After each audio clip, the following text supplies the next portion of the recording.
It's a perfect summer day. You're relaxing on the beach, dipping your toes into the cool water, when suddenly, bam! A 56-foot aquatic nightmare rockets from the waves. It's the size of 2 London double-decker buses, sporting about 60 razor-sharp teeth, including bonus chompers on the roof of its mouth, because why not? This aquatic beast isn't picky about its diet either. Sharks? Turtles? Other sea monsters? Yep, they're all on the menu. Meet the mosasaur, a group of marine reptiles that ruled the oceans millions of years ago. If you've seen Jurassic World, you'll recognize them as the stars of that epic moment when a massive creature leaps out of the water to snatch a great white shark like it's sushi. That's a mosasaurus, and it's every bit as terrifying as it sounds.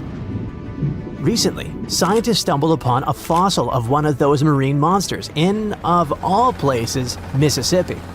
Yes, Mississippi, the land of magnolias and catfish. Turns out it's also home to ancient sea dragons. This discovery was a happy accident. A team of geologists was mapping the terrain in east-central Mississippi when they noticed something strange poking out of the ground. It wasn't a rock or seashell. It was a vertebra. And a massive one. In fact, it was so large it barely fit in the hand of the scientist who found it. The fossil likely belonged to the largest known species of mosasaur, the Mosasaurus hoffmanni. Now, the biggest mosasaur ever found clocked in at a staggering 56 feet long.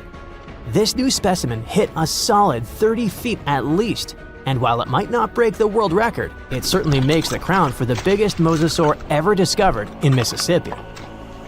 Fun fact, that's still longer than the average RV, and with way worse gas mileage. To be fair, the Mississippi Museum of Natural Science already had a couple of mosasaur fossils in its collection. But this newcomer might just steal the spotlight. And this isn't an isolated incident. In 2015, paleontologists unearthed the skull of a 24-foot-long mosasaur in North Dakota. Years later, a private fossil hunter, yes, that's a thing, found an equally huge mosasaur in Texas. Well, its jaw at least.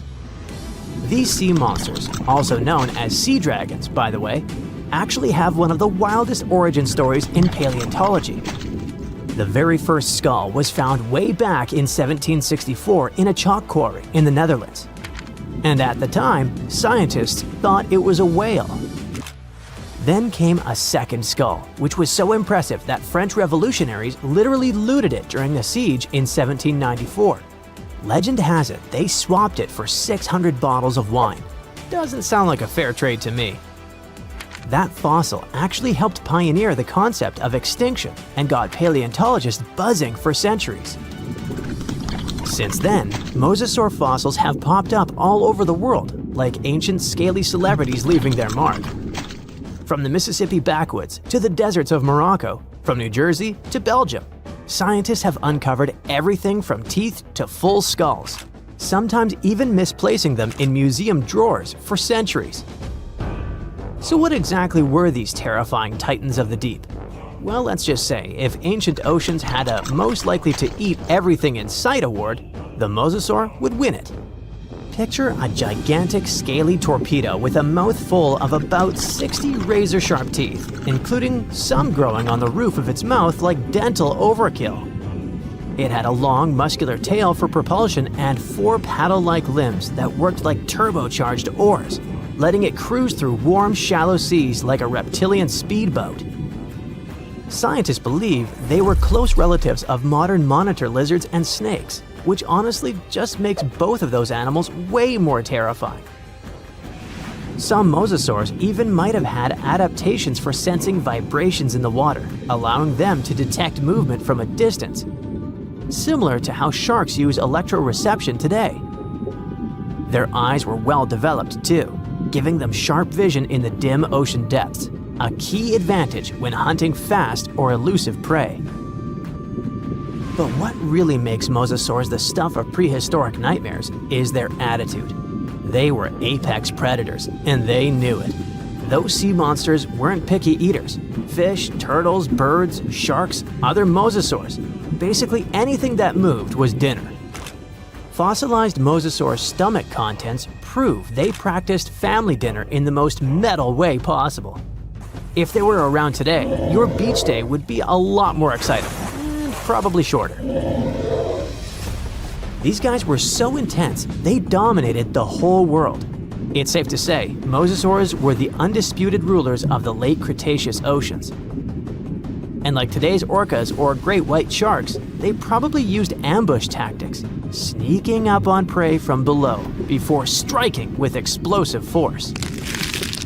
Bite marks found on the fossilized bones of turtles and even other mosasaurs suggest intense underwater battles worthy of a blockbuster movie. But how did one end up in Mississippi of all places? Well, rewind the clock about 80 million years and you'll find part of North America underwater. A vast shallow sea known as the Western Interior Seaway split the continent in two, running from the Gulf of Mexico to the Arctic Ocean. It was warm, teeming with life, and yes, crawling with sea monsters. This prehistoric seaway was a watery wonderland. Imagine long-necked plesiosaurs gliding through the water, birds with teeth diving for fish, and oysters the size of car tires clinging to reef-like structures. Even giant fish like this weird guy over here called it home. This ancient inland sea stretched over 600 miles wide in some places, but it was no more than a few hundred feet deep, making it ideal territory for predators like mesosaurs to thrive. The shallow depth also meant that their prey had few places to hide, turning the seaway into a prehistoric buffet. But the Western Interior Seaway wasn't a permanent fixture. As the Rocky Mountains rose, the seaway slowly disappeared. Over millions of years, it transformed from a shallow ocean to swamps and then to dry land. Today, what was once an ocean is now the Midwest, complete with cornfields, cows, and the occasion mosasaur vertebra hiding in the dirt. Now, this wasn't exactly the end of the mosasaurs. Sadly, even these monsters couldn't outswim extinction. Those massive sea beasts met their watery grave around 66 million years ago, when Earth got an unwelcome visitor, a 10-mile-wide asteroid. When that space rock slammed into what is now Mexico's Yucatan Peninsula, it unleashed destruction on a planetary scale. The impact triggered massive tsunamis, set forests ablaze, and shot so much debris into the atmosphere that sunlight was blocked out for months, maybe even years. This impact winter plunged Earth into a deep freeze. With sunlight gone, plants couldn't photosynthesize, and the food chain collapsed like a house of cards. On land, plant eaters starved, and predators like T-Rex soon followed. About 75% of all species on Earth disappeared. But don't think the oceans were a safe retreat. The seas were hit just as hard, if not worse. First came the mega tsunami that devastated marine life along coastlines. Then, the real villain arrived. You see, without sunlight, phytoplankton, those tiny microscopic plants that serve as the foundation of the marine food web, perished. With them went zooplankton, small fish and filter feeders. And when the buffet dried up, the big predators like the mosasaurs went hungry.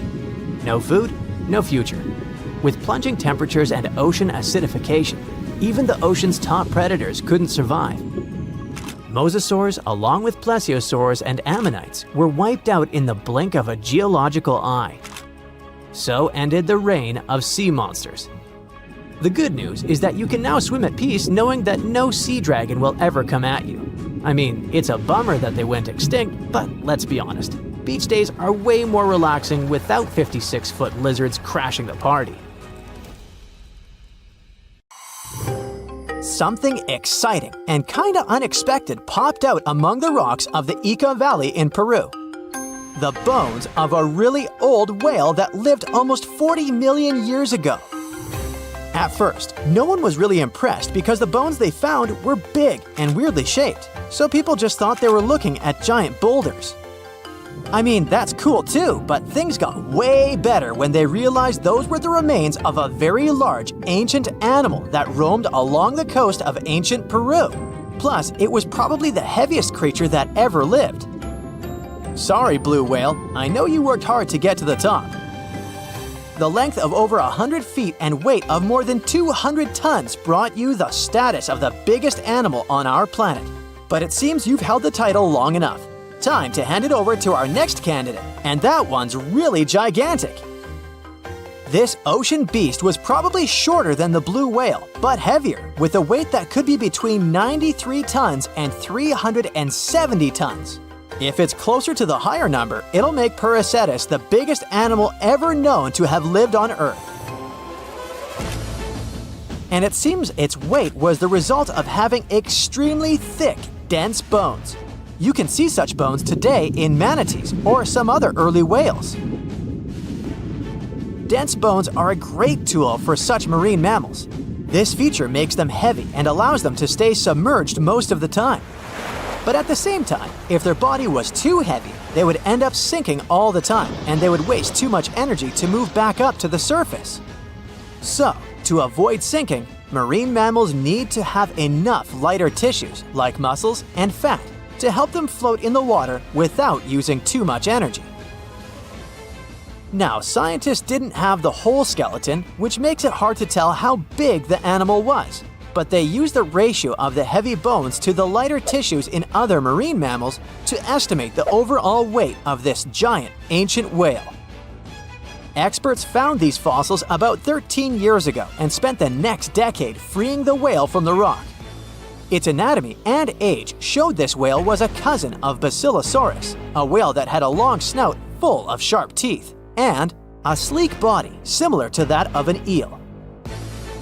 Even if Prehistoric wasn't bigger than the blue whale, it was still a giant that ruled the ocean depths. Unlike modern whales, there's a possibility that this ancient fellow was a predator that liked to go after bigger prey. And this also changes how we see the history of whales. Scientists used to think these magnificent creatures became really big about 5 million years ago when they started eating lots of small creatures. But here's the proof that giant whales existed even before that. But it's still unclear how this whale managed to find enough food to sustain its enormous body. Plus, it's still hard to tell what exactly this ancient creature had on its menu. It was pretty large and not such a fast swimmer, so it's possible it searched for food in shallow waters. Then it probably ate crustaceans, clams, or some other small animals hiding in the sand. One theory says it was a scavenger, which basically means it munched on remains of everything that would come its way. It's not so unusual to find marine animals in deserts. Many of these regions used to be covered with water anyway. The Sahara in Africa is a perfect example. About 50 to 100 million years ago, this was not a dry desert, but a shallow saltwater body called the Trans-Saharan Seaway. The land is not wet there anymore, of course, but people who lived in that area knew about it because they used to find old shells across the desert. The sea was about 164 feet deep. That sounds enough for a nice swim. Some would say this area looked like modern Puerto Rico, with lots of sun and shallow water. Mangrove forests were a common thing, as well as seafloors covered with mollusks, like snails and clams. The marine sediment that was left behind after the sea had dried up is full of different fossils. And the animal that lived in that ancient underwater world didn't look friendly. Plus, they were much bigger than their relatives from modern times, so a regular-sized human would end up as a snack, not even a whole meal. Normally, when animals live on small islands, they can become much bigger than their relatives from the mainland. This is something we call island gigantism, and it happens because there are more resources or fewer predators on islands. Maybe the same thing happened in the Trans-Saharan Seaway. Even though it wasn't an actual island, the water moved in and out, which created little pockets of water. And specific conditions in these pockets might have helped animals grow bigger. So we're talking about giant sea snakes, catfish, and fish that no longer exist today. One had incredibly strong jaws, and the animal used them to eat hard things and even crush shells. Their teeth showed they were fierce predators other animals had every reason to be afraid of. They went through some changes when it came to diet, similar to some types of piranhas. And the competition to get to the top of the food chain wasn't a joke. Not when there were also such large predators as sharks, crocodiles, and ancient relatives of elephants. Sahara went through different phases. If you could use a time machine and take a peek at Earth's largest hot desert as it was about 6,000 years ago, you wouldn't have to struggle with sand and heat. You'd have a nice walk through a green and pretty lush place. In the past, people who lived in that area didn't leave drawings on cave walls that showed camels, sand dunes, and scorpions. All those things you'd see in today's Sahara. Instead, they drew crocodiles. That's additional evidence that the Sahara used to have a lot of water and plants enough to support these big yet scary animals. Around 3 billion years ago, Earth might have been mostly covered with water.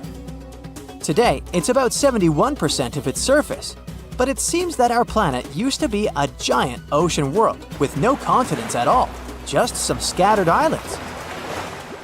Scientists studied special rocks in Western Australia that formed in a place deep under the ocean called a hydrothermal vent system. To explain this better, it's important to mention two common oxygen types, O16 and O18. O18 is heavier because it has extra neutrons. O16 evaporates from water more easily, and as researchers studied an old ocean floor, they found a lot of O18, more than in today's oceans. This way, they realized ancient Earth had less dry land than Earth today. Australia is a good spot to conduct these studies because a long time ago, it also used to be a beautiful place with large animals and lush rainforests. But as time went by, the land became drier and Australia had more deserts formed, such as the Great Victoria Desert. Rainforest remained only on the edges of the continent. What happens with deserts across the globe is called desertification. That's when land that used to be good for growing things turns into a desert or something similar. Our planet changes over time, together with its climate. But desertification also happens because of human activities, like mining, farming, and building cities. And when land turns into a desert, it's a problem because it can't support people and animals anymore. Food doesn't grow there. There's not enough clean water, and animals lose their homes. To help with this problem, there's a plan many countries agreed to. They decided to work with farmers to take care of the land, fix damaged areas, and manage water better. All in all, to make our planet a better place for life. Ooh, from giant spiders to venomous snakes, we all get freaked out by Australian creatures. Yeah, me too. But newly discovered fossils show that things were way more dangerous 120 million years ago, when this land was completely ruled by massive razor-clawed megaraptors. Yeah, I'm glad I wasn't around then. These dinosaurs were about 26 feet long and walked on 2 legs, just like the famous T-Rex. They were fast, fierce hunters, with a superpower: their hug. Yep, their massive, muscular forearms had huge curved claws, perfect for grabbing and holding onto prey. Uh-oh. They would wrap their arms around their poor victims, just like a hug, and trap them with no chance of escape. And even though their teeth were quite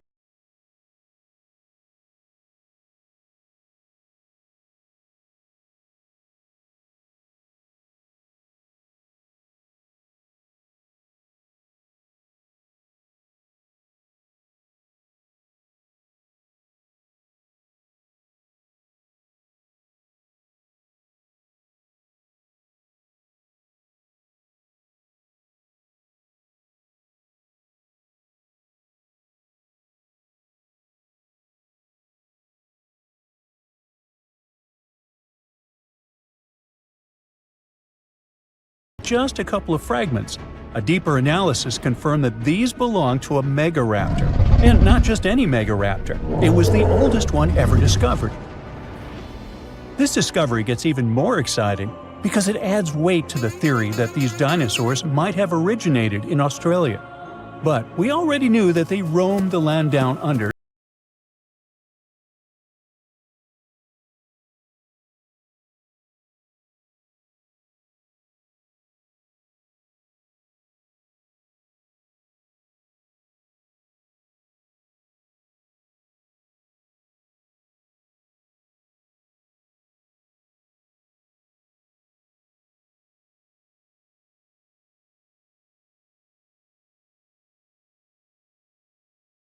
although there is a theory that they could swim.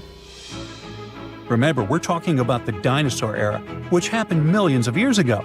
And back then, Australia and Argentina were actually pretty close. Basically, they were one. Both lands were part of the supercontinent known as Gondwana, and they were connected through Antarctica. Wait, but wasn't this path freezing? I mean, yeah, these dinos had to pass through Antarctica to get to their destination, but they weren't freezing their tails off. This all happened during the mid-Cretaceous period, when the weather was super warm. Back then, the poles were covered in plants, not ice. So let's just say they took full advantage of the good weather to make the crossing. Now, about 180 million years ago, Gondwana started to break apart. At some point, Australia drifted away from the supercontinent, cutting it off from other landmasses, including South America. That's why the same dinosaurs showed up in completely different parts of the world. Mystery solved. Now, let's get back to that recent discovery. The researchers didn't just find a few traces of megaraptors on the beach. In total, they uncovered 250 dinosaur bones at the site, but only 5 of them were really important. They belonged to 3 different species of dinosaurs that, as it turns out, all lived in Victoria at the same time. So yeah, we've already talked about those first 2 bones. They were from the megaraptor. Next, we have a shin bone from a Onenlagiine. That's my best shot at pronouncing it. It's a dino also known as the southern raptor. This is a type of dromaeosaur with a long snout. And the last 2 shin bones of different sizes came from a Carcharodontosaurus, whose name means shark-toothed lizard. This one is a particularly big deal for 2 reasons. Number 1, it's the first evidence that this species lived in Australia. And number 2, it was small, and that is pretty surprising since we've always thought of this species as being massive. Fossils found in Argentina, for example, show this dinosaur reached a length of about 36 feet. But the one in Australia was much smaller, measuring only around 6 to 10 feet long. And that's still plenty big. Basically, what we're saying is that the way predators were ranked in these 2 parts of the world was completely different. In South America, Carcharodontosaurs grew to massive T-Rex-sized giants, towering over megaraptors and dominating the landscape. But in Australia, it was the complete opposite. There, huge, powerful megaraptorids roamed the land alongside smaller Carcharodontosaurs. So the predator dynamic was different. And all of this just shows how unique the ecosystem in Victoria was back then. Although isolated dinosaur bones have been found in Western and South Australia, most of the fossils come from the eastern part of the country, like Queensland. And there, researchers dug up something really, really rare – a well-preserved dinosaur skull. The study shows that this bone belonged to the 4th discovered specimen of Titanosaur. This group includes those massive long-necked dinosaurs. They look like the Brachiosaurus, but some of them were even bigger, reaching 120 feet long. The skull, discovered in 2018, belongs to this guy, whose pronunciation is above my pay grade, and the research points out that it roamed the Earth around 98 million years ago. Thanks to this find, scientists were able to recreate for the very first time what its face might have looked like. Probably after checking out the illustration, they thought, hey, it looks a lot like its cousin. They were talking about another species of Titanosaur, this other unpronounceable guy. And guess where they used to live? Yep, in Argentina. So, this research also supports the theory that dinosaurs crossed between South America and Australia during the mid-Cretaceous period. Now, this wasn't the only secret buried in Queensland, though. In 2024, researchers working there discovered the fossilized remains of a new species of pterosaur, about 100 million years old. These creatures were the first vertebrates that could actually fly, existing alongside dinosaurs. They were massive, powerful predators, with wingspans of up to 36 feet. But these remains belong to a new species within the pterosaur group, which they have named Hakuna Matata, or something similar. Compared to their cousins, they were on the smaller side, with a wingspan of about 15 feet. Still, that's bigger than a snowy albatross, the largest flying bird we have today. This species of pterosaurs were terrifying beasts, flying over the ocean to hunt for prey. Once they spotted their victim, they'd snap open their 60-centimeter jaws, filled with sharp spike-like teeth. And, well, I guess there was no escaping that. The last incredible discovery we're talking about today also comes from Queensland. For over 20 years, students walked past a plain-looking rock at Biloela State High School completely unaware that it held 66 dinosaur footprints, and they date back about 200 million years. These prints were made by a group of these Latin-named guys. They were small dinosaurs with 3 toes on each foot, and it seems like they were all over Queensland around that early Jurassic period. The rock they found at the school worked like a snapshot, giving us a better idea of what these dinosaurs were like and how they behaved. After taking a closer look, researchers found that the footprints came from 47 individual dinosaurs. This group was probably walking along or maybe crossing a waterway when their footprints got marked in the white clay. And the study also discovered that they were likely moving at less than 4 miles per hour at the time. So we only discovered those marks in Australia. But fossils of the same species found in other countries showed that they had these long legs, a big chunky body, short arms, and this tiny head with a beak. But honestly, they don't sound as scary when you realize they only ate plants. Whew.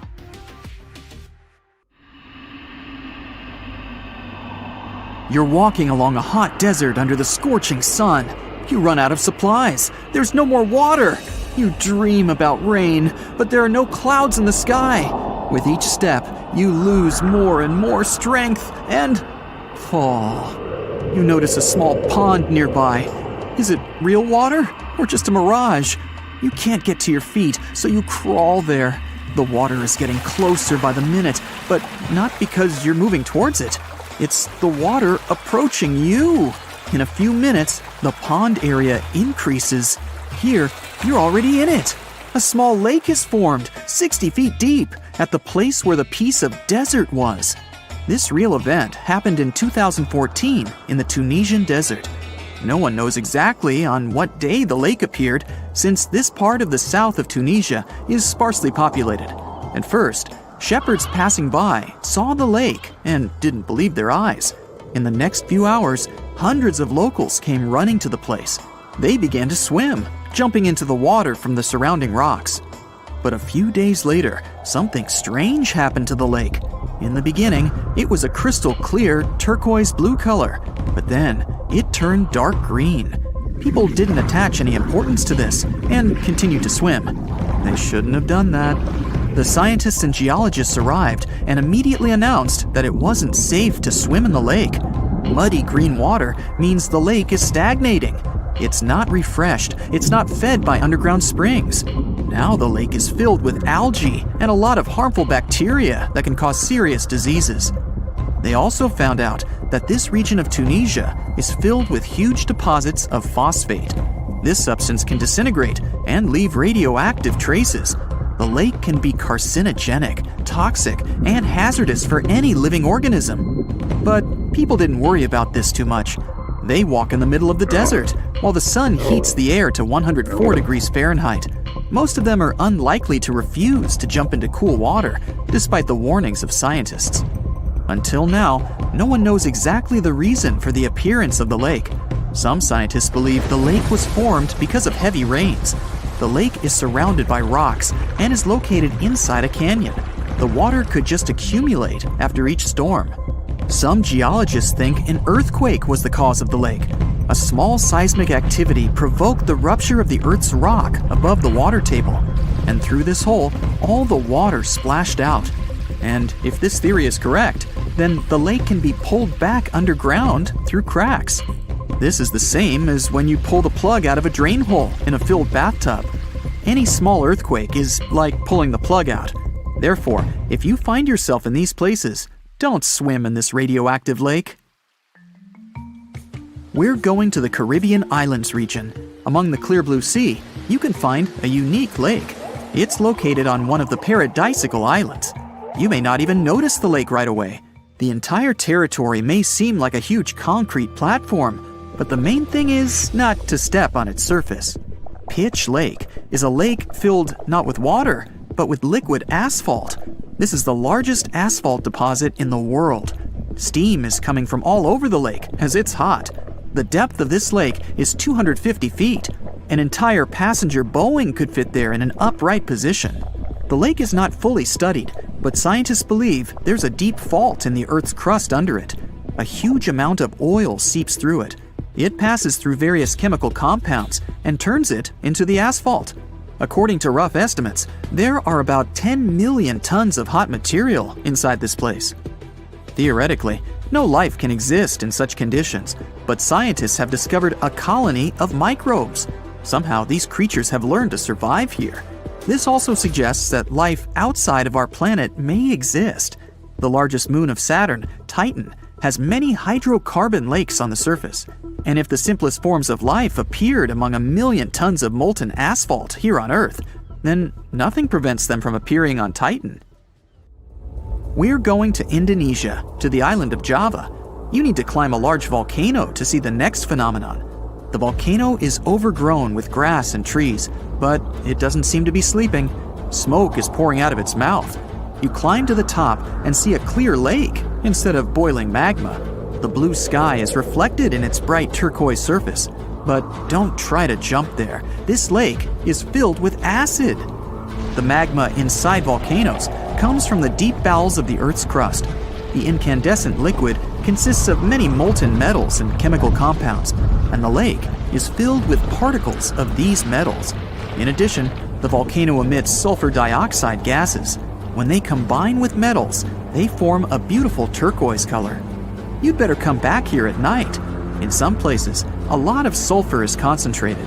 These accumulations come out of the lake and come into contact with the air. When this happens, everything around bursts into bright blue flame. It's safe to observe this from the side, but don't get too close. Nearby, on this island, there's another acid lake. It also releases sulfurous gases into the air, which are easily ignited when in contact with oxygen. And when this happens, the gases burst into a bright blue electric flame. It's difficult to see the flames during the day. At night, you can see these flashes from afar. Our next location is Australia. You start the drone high above the forest area. Among the green, dense forests, you can see a bright pink spot. It's our lake. This time, the beautiful pink color may not stop you from swimming. You can relax here and take beautiful photos. The lake attracts thousands of tourists, but scientists have only recently been able to find out the reason for the unusual color. At the bottom of this salty lake in Melbourne, special algae grow and secrete a red pigment. In combination with sunlight, high temperatures, and a small amount of precipitation, it turns the lake pink. By the way, Australia is not the only place with such a phenomenon. There are lakes with a pink tinge of water all over the world. You can find them in Senegal, Bolivia, Kenya, and many other countries. The water of these places is also salty and contains the red pigment of unusual algae. We leave the hot beaches and fly to cold Canada. Here, we see a frozen Lake Abraham. We step on the ice and notice huge frozen bubbles inside. They resemble jellyfish, and there are thousands of them there. This is methane. It's a highly flammable substance. The grass, leaves, pieces of trees, and any organic substances that fall into the lake become food for a lot of bacteria that emit methane. Upon contact with frozen water, methane turns into tens of thousands of frozen balls. When the ice melts, the bubbles burst and sizzle. This phenomenon can also be observed on some shores of the Arctic Ocean. There, the size of the bubbles can reach several times more than balloons. It's a beautiful sight, but it's not safe since methane ignites when it contacts with air. We're in the coldest place of our journey. It's Antarctica, near the driest desert on Earth. A dry place doesn't mean it has to be hot. It's an area with minimum precipitation.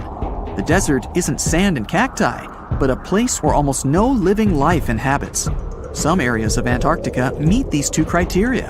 However, in this icy desert, you can notice a tiny lake. Its depth is only a few inches. Technically, it's a pond, but the most amazing thing is that it stays in a liquid form. The temperature here drops to -58 degrees Fahrenheit. The pond should be frozen, but this doesn't happen. Don Juan Pond is one of the saltiest reservoirs on the planet. The amount of salt here doesn't allow the water to freeze. Scientists have been studying this lake for more than 60 years, but they still can't find out the exact reason for the appearance of water here. If dinosaurs once ruled the Earth, it seems like we should stumble upon their bones everywhere. But we don't. Why is that? Aren't you curious? There's no conspiracy here. The truth is that the quest to find dino remains is much more complex than meets the eye. Yes, dinosaur bones are real, we found tons of them, and they've already been uncovered on every continent, despite many people arguing otherwise. And the uneven distribution of these prehistoric treasures is simply a quirk of nature. Turns out fossilization is an incredibly rare phenomenon. It only happens under specific conditions. When a dino bites the dust, the journey to fossilization begins. The carcass needs swift burial by sediment, followed by layers upon layers, creating a geological pressure cooker. Minerals sneak into the bones, morphing them into stone. This unique recipe predominantly occurs underwater, where sediments like sand and mud can gracefully cloak the fallen giants. Which is why dinos meeting their end above ground rarely end up as fossils. For example, we barely find any fossils of species who lived in the jungle, and especially in the mountains. Researchers reveal that many fossils arise from areas near lakes or rivers. Whether drowned before a flood or carried away by rain, these dinosaurs lucked out in fossil formation. These are the reasons why we don't discover dinos in every nook and cranny. The harsh reality is that we might never meet many dino species, all because of these limitations of fossilization. Around 71% of dinosaurs will never be discovered. We don't even know how many species we've lost due to unsuitable conditions. If we're super lucky, we might find some fossils of mountain dinosaurs in local rivers, but that's a very rare case. So yes, while dinosaurs graced the globe, all the fossils we found so far were due to great luck. Now, this makes you wonder how much dinosaurs lived in general. There are myths about them leading a tortoise-paced life. People believe that dinos were sauntering through centuries to achieve colossal sizes. Funny enough, the truth is exactly opposite. In reality, dinosaurs lived shortly and shone bright like rock stars. Unfortunately, once these animals hit the prime of reproduction, they often found themselves on the fast track to fossilization before reaching their full-size potential. What's interesting is that dinosaur life cycles align with the rhythm of trees. Perhaps you know that it's possible to determine how old the tree lived by its rings. It's true, each pair of light and dark rings equals 1 year of age. Like the rings tell us about trees, dinos' bones tell us about them. Researchers examine slices of bones under a microscope, analyzing different tissues to gauge growth rates. Thick rings mean rapid growth, and narrow ones mean a more leisurely pace. In the animal kingdom, bigger usually equals longer life. So, some people wonder whether big dinos actually live longer. Apparently so. Large sauropod dinosaurs, akin to ancient behemoths, likely took around 30 to 35 years to reach their colossal peak. Following that, they might have enjoyed a few more decades on the prehistoric stage. For smaller dinosaurs, like the nimble arthropods, life was a swift affair. They grew to their full size after around 4 to 5 years of life. But after a mere 3 to 4 years, these mini dinos, unless super fortunate, might have bid adieu. So it turns out many dinosaurs didn't live for hundreds of years. Most of them, even colossal ones, rarely marked even their 50s. It's a surprise if you compare them to today's giants like blue whales and elephants. These animals boast human life spans. Blue whales live for around 80 to 90 years, and many elephants make it to their 60s to 70s. And they're not as big as some dinosaurs. Yeah, it's a pity that they left our planet so early, and we don't have a chance to study so many of them. What's even sadder is that dinosaurs have been doomed from the beginning. Even if a random cosmic rock hadn't hit our planet, dinosaurs would still have gone extinct by today. The Chicxulub meteorite smashed into our planet 66 million years ago. For the record, it didn't actually destroy all the dinosaurs, only the non-avian ones. The rest became birds. Yep, some of these colossal creatures became tiny chickens and pigeons we see today. Guess they know what wolves might feel like. But even before that happened, the Earth was slowly preparing a catastrophe for them. Recent research shows that the era before the asteroid impact wasn't exactly a paradise. It was more like a brewing cauldron of environmental challenges. The scientists delved into the Deccan Traps, one of the largest volcanic regions in present-day West India. They came up with an innovative technique to study the past through volcanoes by measuring sulfur concentrations in rocks. That's how they learned that the Deccan Traps, spewing millions of cubic miles of molten rock, contributed to global climate shifts. Over 100,000 years before the infamous Chicxulub meteor struck, global temperatures might have plummeted by several degrees. This sudden drop was most likely triggered by sulfur emissions from the Deccan Traps. And this, in turn, led to pretty wild, unpleasant climate conditions. The Earth ended up experiencing volcanic winters. This made life super challenging for flora and fauna and set the stage for the eventual dinosaur extinction. So, even if there was no asteroid, dinos wouldn't survive for too long. For a long time, scientists have been arguing whether it was the asteroid that wiped out the dinosaurs or the volcanic activity. Finally, technology is developing, and we can use it to answer this question. An AI system developed by researchers offers its own perspective. Using over 100 processors fed with geological and climatic data, the AI explored the fossil records and over 300,000 possible scenarios to find the truth. And, according to the machine, the volcanic theory is far more plausible. It told the scientists that the climate changes required for a mass extinction were likely caused by the Deccan Traps alone, even without the asteroid impact. The volcanic eruptions coincided with the Cretaceous-Paleogene boundary, starting 300,000 years before the asteroid, and it continued for an extended period. This raised some questions about human versus AI judgment. Some scientists expressed skepticism and talked about the AI's potential bias. But the researchers who led the project are excited about the novelty of their method and its potential to explore other periods of Earth history. However, it will likely take some time for humans to build trust in AI. We already mentioned that non-avian dinosaurs survived this apocalyptic event. For some reason, neither volcanoes nor an asteroid wiped out everything on our planet. Many animals survived, evolving into mammals, and many plants continued to flourish. Plants went through this even better than animals, actually. A catastrophe bid farewell to about 75% of Earth's species, not to count all the individual losses.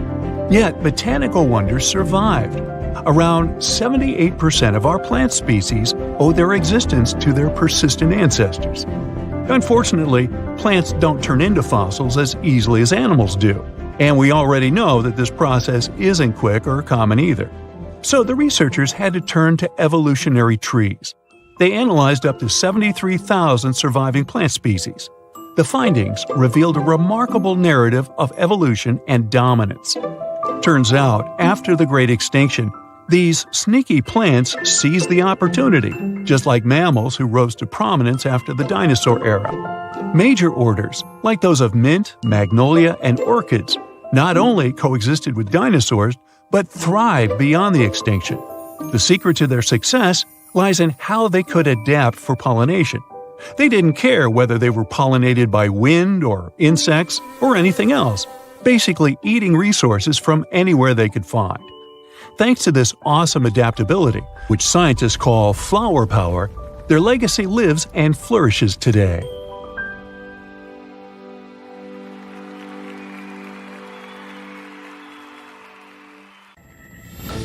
Hey, welcome to the Dino New Year's party.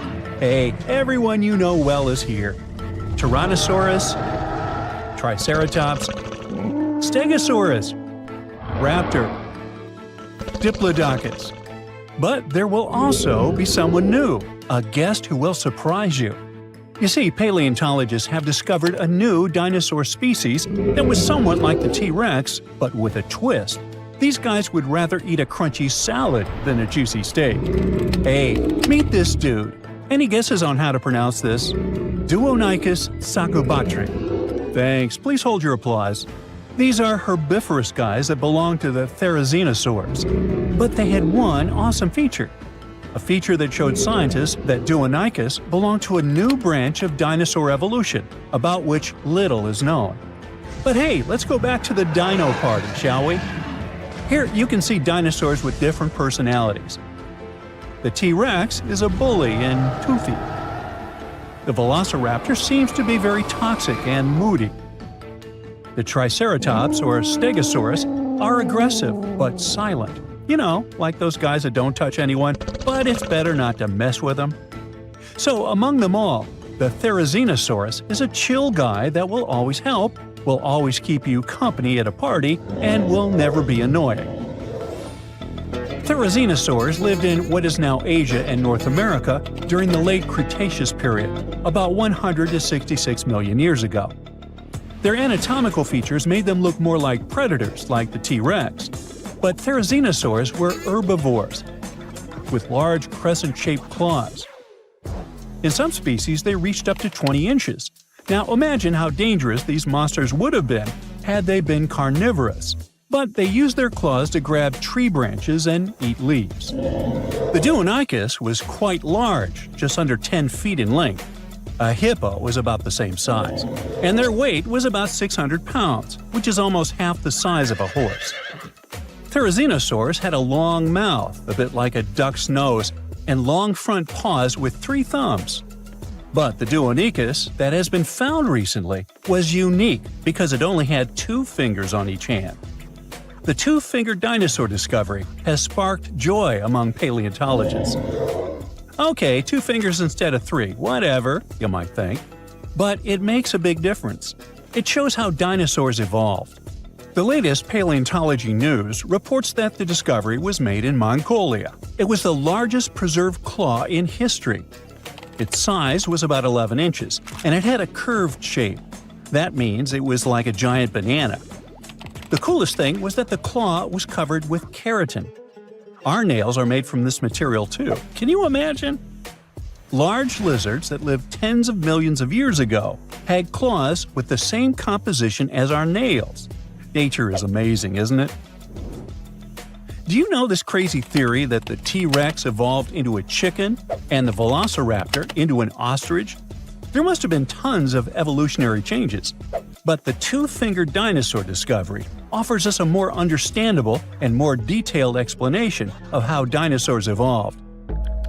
Therizinosaurs had 3 clawed fingers on each paw, but why did nature get rid of one of them? Scientists believe that it was practical. It's possible that a paw with 2 fingers was much stronger and more flexible than a paw with 3. This way, dinosaurs could grab vegetation and branches, like chameleons do. Scientists have also suggested that the 2-fingered long paw helped the dinosaur defend itself, care for its mates, and even play. It's hard to imagine what they could be playing at. Maybe they did high fives or high twos. It would be cool if they had used those paw pliers not only for taking food, but for fighting off predators. And speaking of predators, the T-Rex had a similar front paw structure, but its small paws were useless. It would be cool if the Deinonychus could box with them or climb trees. Yes, it was an herbivore, but that doesn't mean that other bad dinosaurs could bully it. Let's just think that the Deinonychus was kind of weak and formidable to the strong. That's why it would be the most welcome guest at the dinosaur party. But the strangest guest at this party would be the Deinocheirus, named Terrible Hands. The case of the Deinonychus shows how dinosaurs evolved from having 3-fingered paws to being 2-fingered. The Deinocheirus shows that ancient lizards could evolve into a horse or something else. It sounds weird, but let's get to know this guy better. In 1965, the arms, hands, and shoulder girdle of an unknown dinosaur was discovered in the Gobi Desert in Mongolia. When paleontologists put the bones together, they got 2 long, creepy arms. For many years, those arms remained in the museum without a body. It looked funny and a little scary. Each arm was about 8 feet long. This is more than the tallest basketball players. Paleontologists were trying to find other dinosaur body parts in the Gobi Desert, but their attempts were unsuccessful. The Deinocheirus became one of the most famous mysteries in paleontology. How big was the owner of such arms? What did it eat? How did it live? This remained unknown until 2014. According to the latest paleontology news about this lizard, a group of scientists from the Korea Institute of Geoscience and Mineral Resources has discovered other well-preserved remains of the Deinocheirus. With their help, paleontologists have managed to recreate the lizard's appearance. And that breakthrough has turned out to be much cooler than the two-fingered dinosaur discovery. Are you ready? The Deinocheirus was colossal, rather slow, with a horse-like head and a spine that formed something like a hump. It looks super weird, even for a science fiction movie. This new dinosaur species belonged to Ornithomimosauria, an ostrich-like species, agile and fast-moving. But not the Deinocheirus. Instead of speed and agility, the dinosaur had a large size. It was 36 feet long and weighed 13,200 pounds, which is almost the weight of an adult elephant and the length of half a metro wagon. Despite its size, the Deinocheirus was quite harmless. Its long muzzle looked like that of a duck or a horse. It also had no teeth. So for tyrannosaurs and other predatory giants, it was an easy lunch. And this is not just a guess. Scientists found bite marks on the discovered skeletons of this dinosaur. It seems this poor big dude met some really bad and hungry guys. But what was lunch to this strange lizard itself? It ate almost everything: soft plants, algae, small vertebrates, and fish. It sucked food from the bottom of lakes and rivers with its beak and tongue and swallowed stones to help grind the food. Those stones crushed the pieces of food and thus helped the stomach to digest stuff more easily.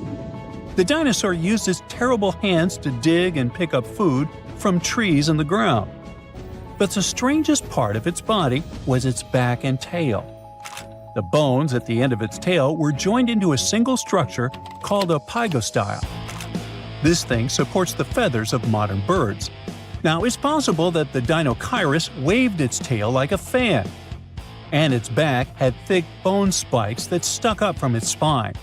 Considering that those bones were covered with skin, the whole strange skeleton structure looked like a sail. You know how dinosaurs evolved to have such a strange shape, and probably ask yourself, hey, what's the point? Well, scientists believe that the ligaments coming out of the spine help support the dinosaur's heavy belly and legs. To better understand how that could work, imagine cable-stayed bridges. Long vertical beams have many cables that hold the roadway. Similar, the Deinocheirus spikes and ligaments help to hold the dinosaur's weight. Now, back at our dino party, it would be a shy, tall dude who accidentally drops a drinking glass and makes you feel awkward. It's lonely. It dreams of finding friends. And it will surely find them. A diplodocus would make a great buddy. A herbivorous dinosaur with 2 fingers that looks like a predator and a horse-like giant with 2 long arms show us how diverse dinosaur evolution can be. T-Rex, Velociraptor, Diplodocus, and others are the superstars of the ancient world. It would be cool if paleontologists could discover new dinosaur species that would remove the old guard from their pedestal of fame. Would you like to see a movie starring the Deinocheirus and the Deinocheirus? Hey, I would. Now, if Earth's history were a movie, we humans would only take up the last second of the end credits. Our planet has been around for about 4.6 billion years, but our human story began about 300,000 years ago in Africa. Now, our ancestors had some wild adventures in nature. They could have run into creatures so big they'd make today's elephants look like puppies. The woolly mammoth is a pretty famous animal, sure. His cousin, though, the Columbian mammoth, not so much. This giant used to roam places from Canada all the way down to Mexico. Unlike the furrier woolly mammoths which hung out in colder places, these animals had shorter hair, resembling huge elephants. They also had incredibly large tusks, like 12 feet worth of spiraling sturdy tusks. And they weren't just for show, they came in handy when facing predators. That includes our ancestors. If you think about sloths these days, you're picturing these adorably slow creatures. They couldn't possibly be in your list of most dangerous animals. Well, their grandparents might have. For starters, we call them ground sloths, and they vary a lot in size. Some were as big as rhinos, and others, like the Megatherium, were as colossal as elephants. Imagine seeing a 20-foot-long sloth which doesn't mind chewing on some meat every now and then, at least in theory.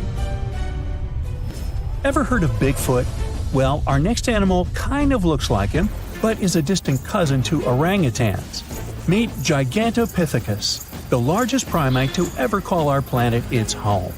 Standing tall at 10 feet and weighing more than 600 pounds, these animals were amazing to look at in real life. Unlike Bigfoot, they weren't constantly hiding. In fact, it's believed they were peaceful and gentle creatures. Sadly, they faded away about 100,000 years ago, mainly because their food sources slowly became unavailable. Those lush, fruity forests they called home eventually turned into dry grasslands. Next on our list is the cave hyena. Weighing a chunky 250 pounds and standing 3 feet tall, these beasts were as long as a grown-up lying down. What's even more interesting about these creatures is that they loved hanging out in groups. A pack could be as big as 30 of these animals, which meant they could easily take on even the biggest, heaviest mastodons. Our ancient families would have needed to stay alert around these hungry specimens. Sadly for these hyenas about 20,000 years ago, their numbers started going down. Soon enough, they completely disappeared from the planet. Quick pop quiz. What's called a tiger but isn't really one? It's the saber-toothed tiger. I mean, sure, they belong to the feline family, but they aren't technically tigers. First appearing around 42 million years ago, in July I think, many of their kind were gone before we even showed up. However, early Americans might have bumped into a couple of specimens from this group. If that really happened, it would have been quite the encounter. Think of the biggest wild lion today or the hefty Siberian tiger. These big cats also had some incredible features hidden in their fur. They were good at sneaking around, hiding, and pouncing on mammoths bigger than themselves. Their bite wasn't that strong, but they could open their jaws wide, like twice as much as a lion. And although their teeth were a bit on the weak side, they had buff forearms to pin down their dinner, giving those big fangs a purpose. Not the kind of kitty you'd want to play with. Dire wolves made their debut about 250,000 years ago. They were like the gray wolves we know today, but a lot stronger. While wolves these days stretch out to about 6 feet and tip the scales at 170 pounds max, dire wolves were about 5 feet and about 150 pounds. Found all over North and South America, they had admirable jaws, biting nearly a third harder than their modern counterparts. Also, their favorite snack was horses. But just like many other majestic beasts of the past, they faded away around 10,000 years ago. Now, names can be deceiving. Take the American lion, for example. It's not really a lion, it's more of a panther's big cousin. The other part of the name is correct, though. They did live in America about 330,000 years ago. This feline was no lap cat either. They were at the top of the wildcat pyramid, weighing a colossal 772 pounds. That's like stacking 4 grown men on a scale. Even the mighty African lion would look a tad bit shy beside these beasts. With the muscle to take down a bison, you wouldn't want to accidentally interrupt their dinner. They parted ways with this planet around 11,000 years ago, right after the last ice age. Now, down in Australia, about 50,000 years ago, I wasn't around then, there lurked a relative of the Komodo dragon, the Megalania. Experts love to have debates on how big it was. Some say it stretched out to 23 feet. Others think it was just about 11 feet long. Either way, they were basically mega-sized Komodo dragons with a dangerous bite. If you think bears are already big and fluffy now, let's introduce the short-faced bear. While this big creature stood on its hind legs, it towered at 14 feet. With long limbs, they could outrun today's bears, hitting speeds up to 40 miles per hour. These ultra bears sadly disappeared around 11,600 years ago. Now imagine a crocodile. Okay, imagine that same crocodile, only supersized, with sporty legs, doing its thing in Australia about 1.6 million years ago. Well, say hello to the quincana. These crocs were extremely large, reaching 23 feet. And no, they weren't lazy river loungers. These creatures really love spending time on land. They evolved to have strong legs for their chases and razor-sharp teeth designed for slicing, not gripping. When did we stop sharing beaches with them? About 40,000 years ago.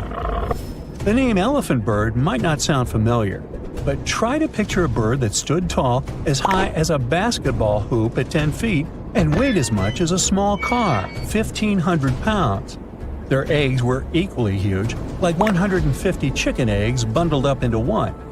Now, as amazing as these birds sound, there's a lot we still don't know about them.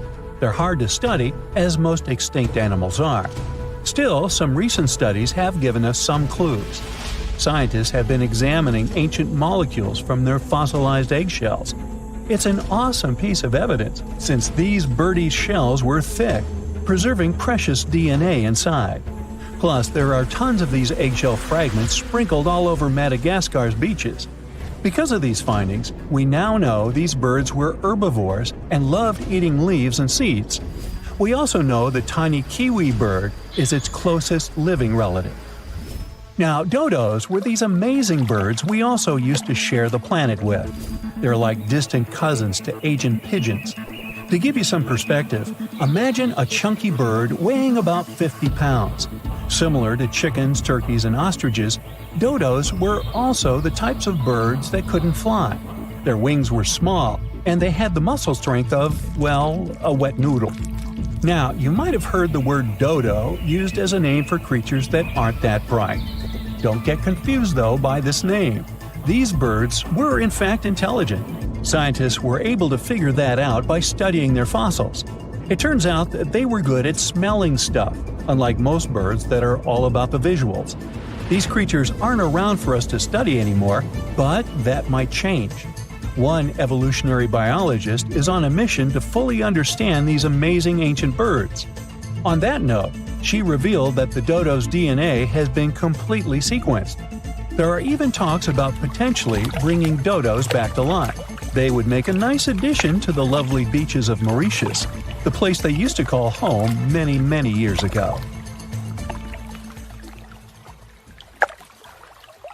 What do Paris Hilton and Chris Hemsworth have in common?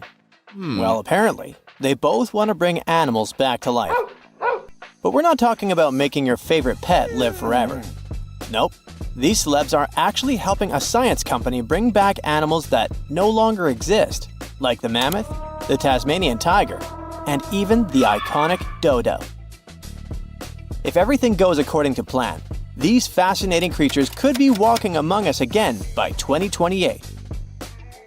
This groundbreaking effort is led by a company called Colossal Biosciences. At this very moment, they're working on a way to revive the core genes of animals that disappeared from Earth ages ago. The idea is to replicate those genes using DNA from a close living relative. If that's all Greek to you, don't worry.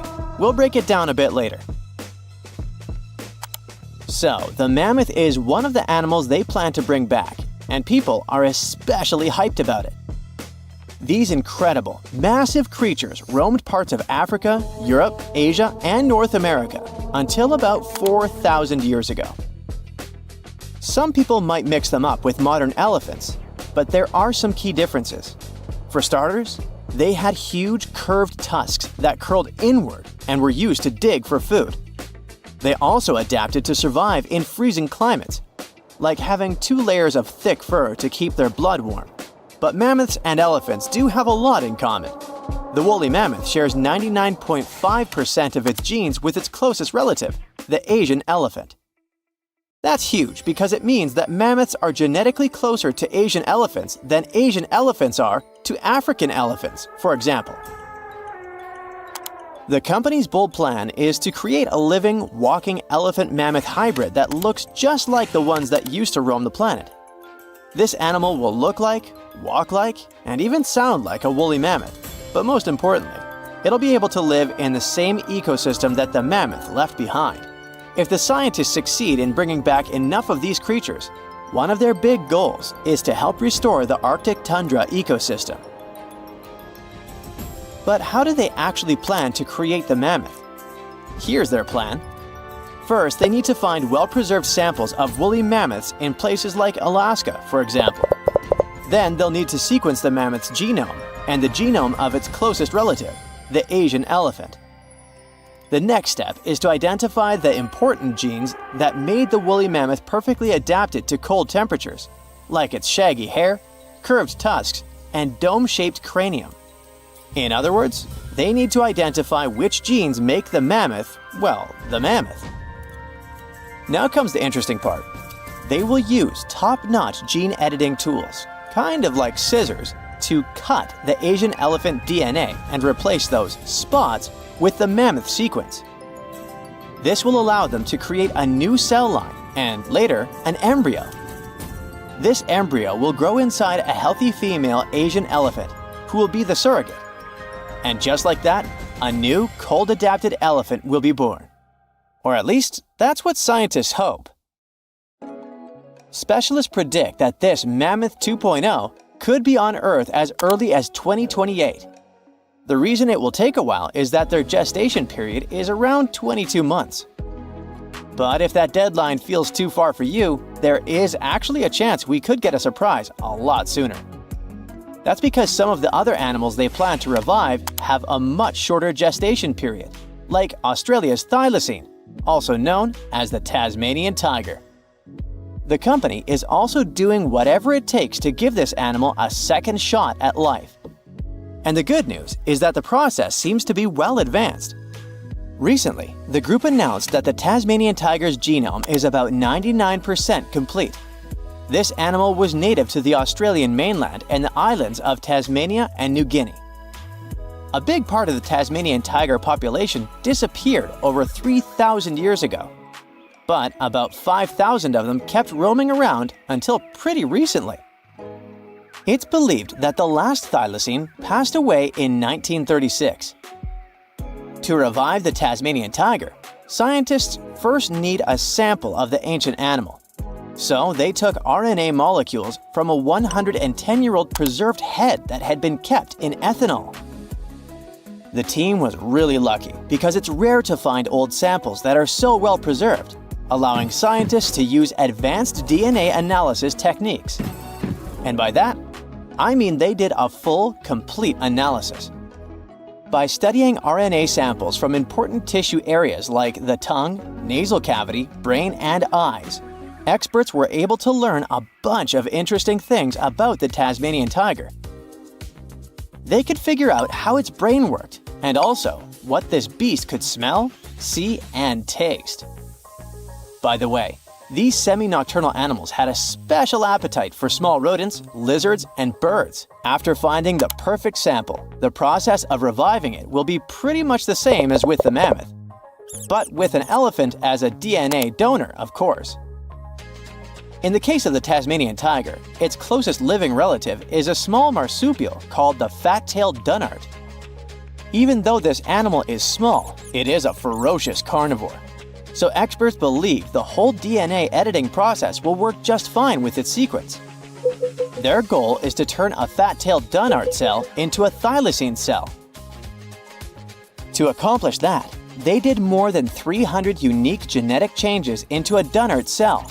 So there is no doubt they're pushing all the boundaries to make the dream of reviving animals a reality.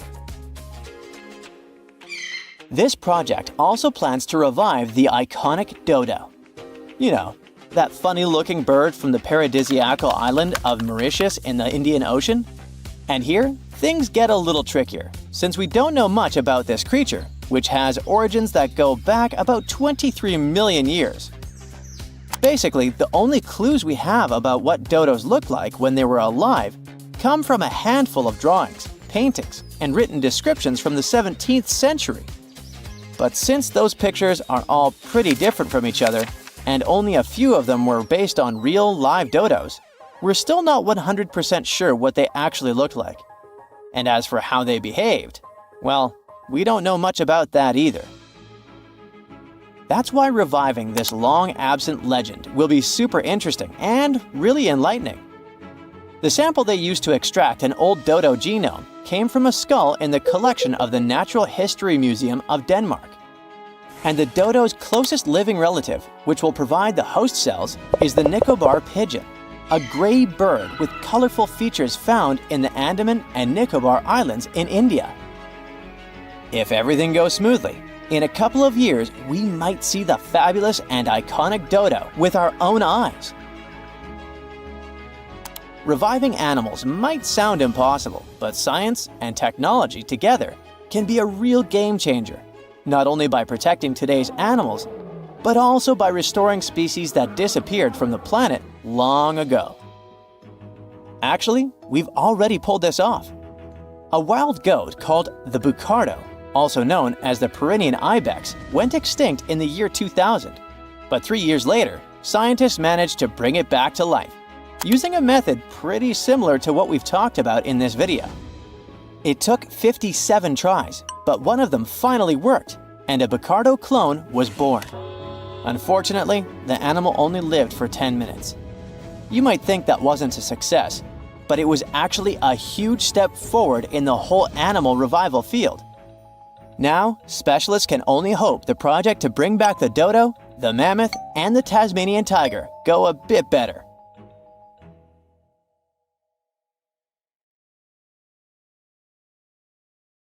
Researchers have been waiting for this find for a long time.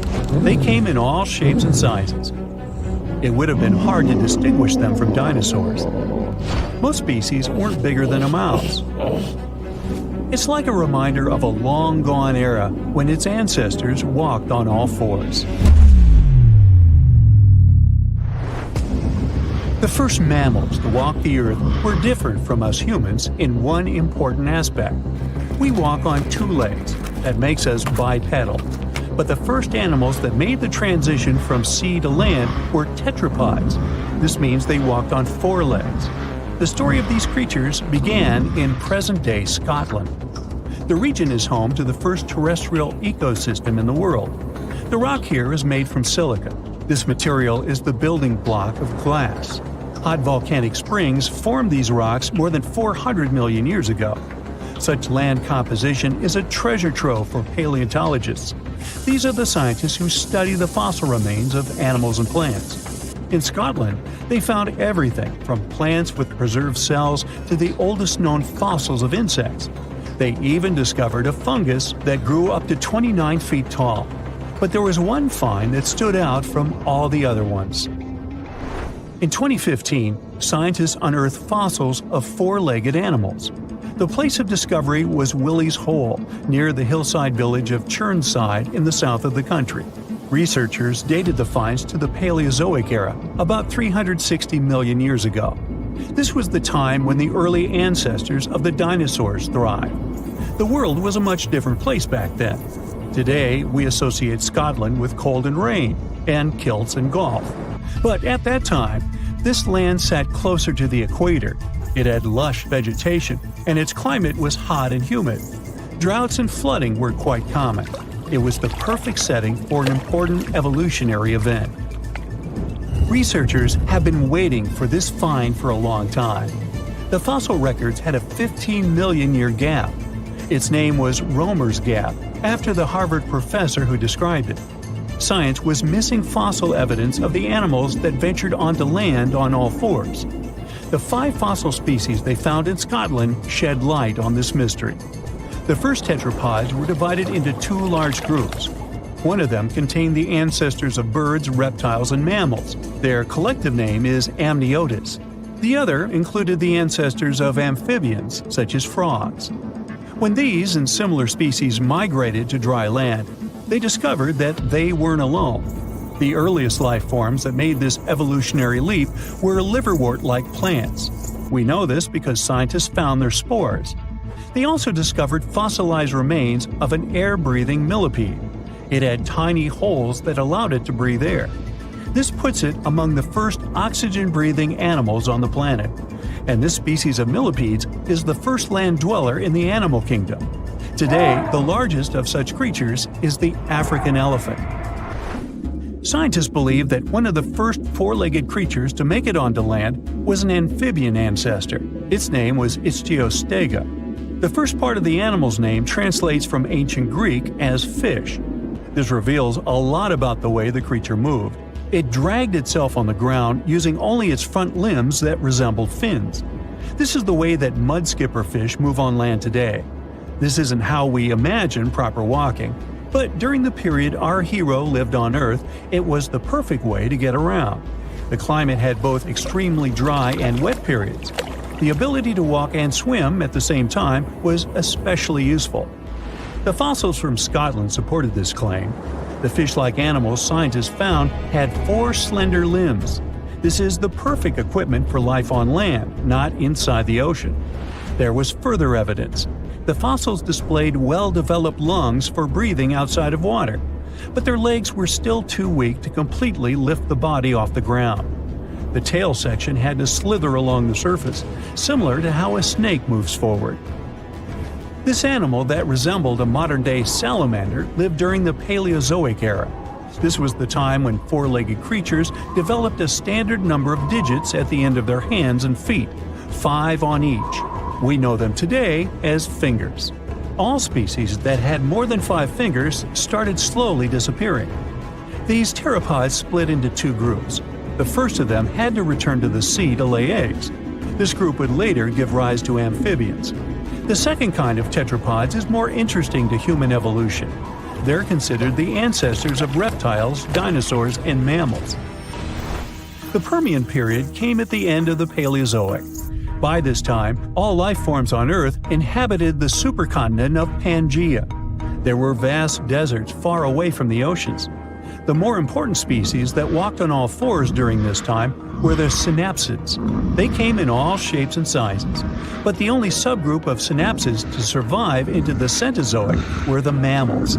Doesn't seem like much, but we exist today thanks to these ancient tetrapods.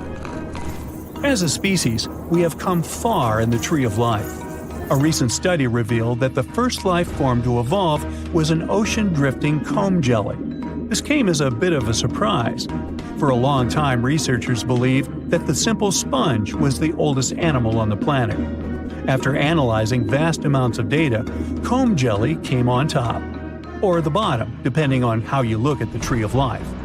These ancient beings were squishy and had tentacles, but they weren't the true jellyfish like the ones we see today. The creatures lacked the bell-shaped body and stinging cells. Scientists cannot precisely date the species because they lack a fossil of the oldest comb jelly. This is not the case with other ancient creatures that once roamed our planet. The ancestor of dinosaurs, turtles, and crocodiles are familiar to science. These are the animals that appeared during the Paleozoic era. This was a time when true tetrapods appeared. Paleontologists recognized them by 2 distinctive openings on each side of their skull. The first mammals that appeared during this era resembled reptiles. It would have been hard to distinguish them from dinosaurs. Some of them later evolved features we all know today. These include fur and a warm-blooded metabolism. They developed during the time when dinosaurs dominated Earth. That's why these first true mammals were small. Most species weren't bigger than a mouse. Their diet consisted of plants, as they were herbivores. Also, they were creatures of the night. During the day, they were mostly hiding underground. Now, this wasn't such a bad strategy.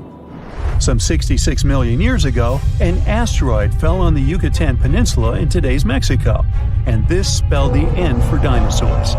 75% of all species that lived on Earth at the time disappeared. The mammals' small size helped them survive and repopulate the planet.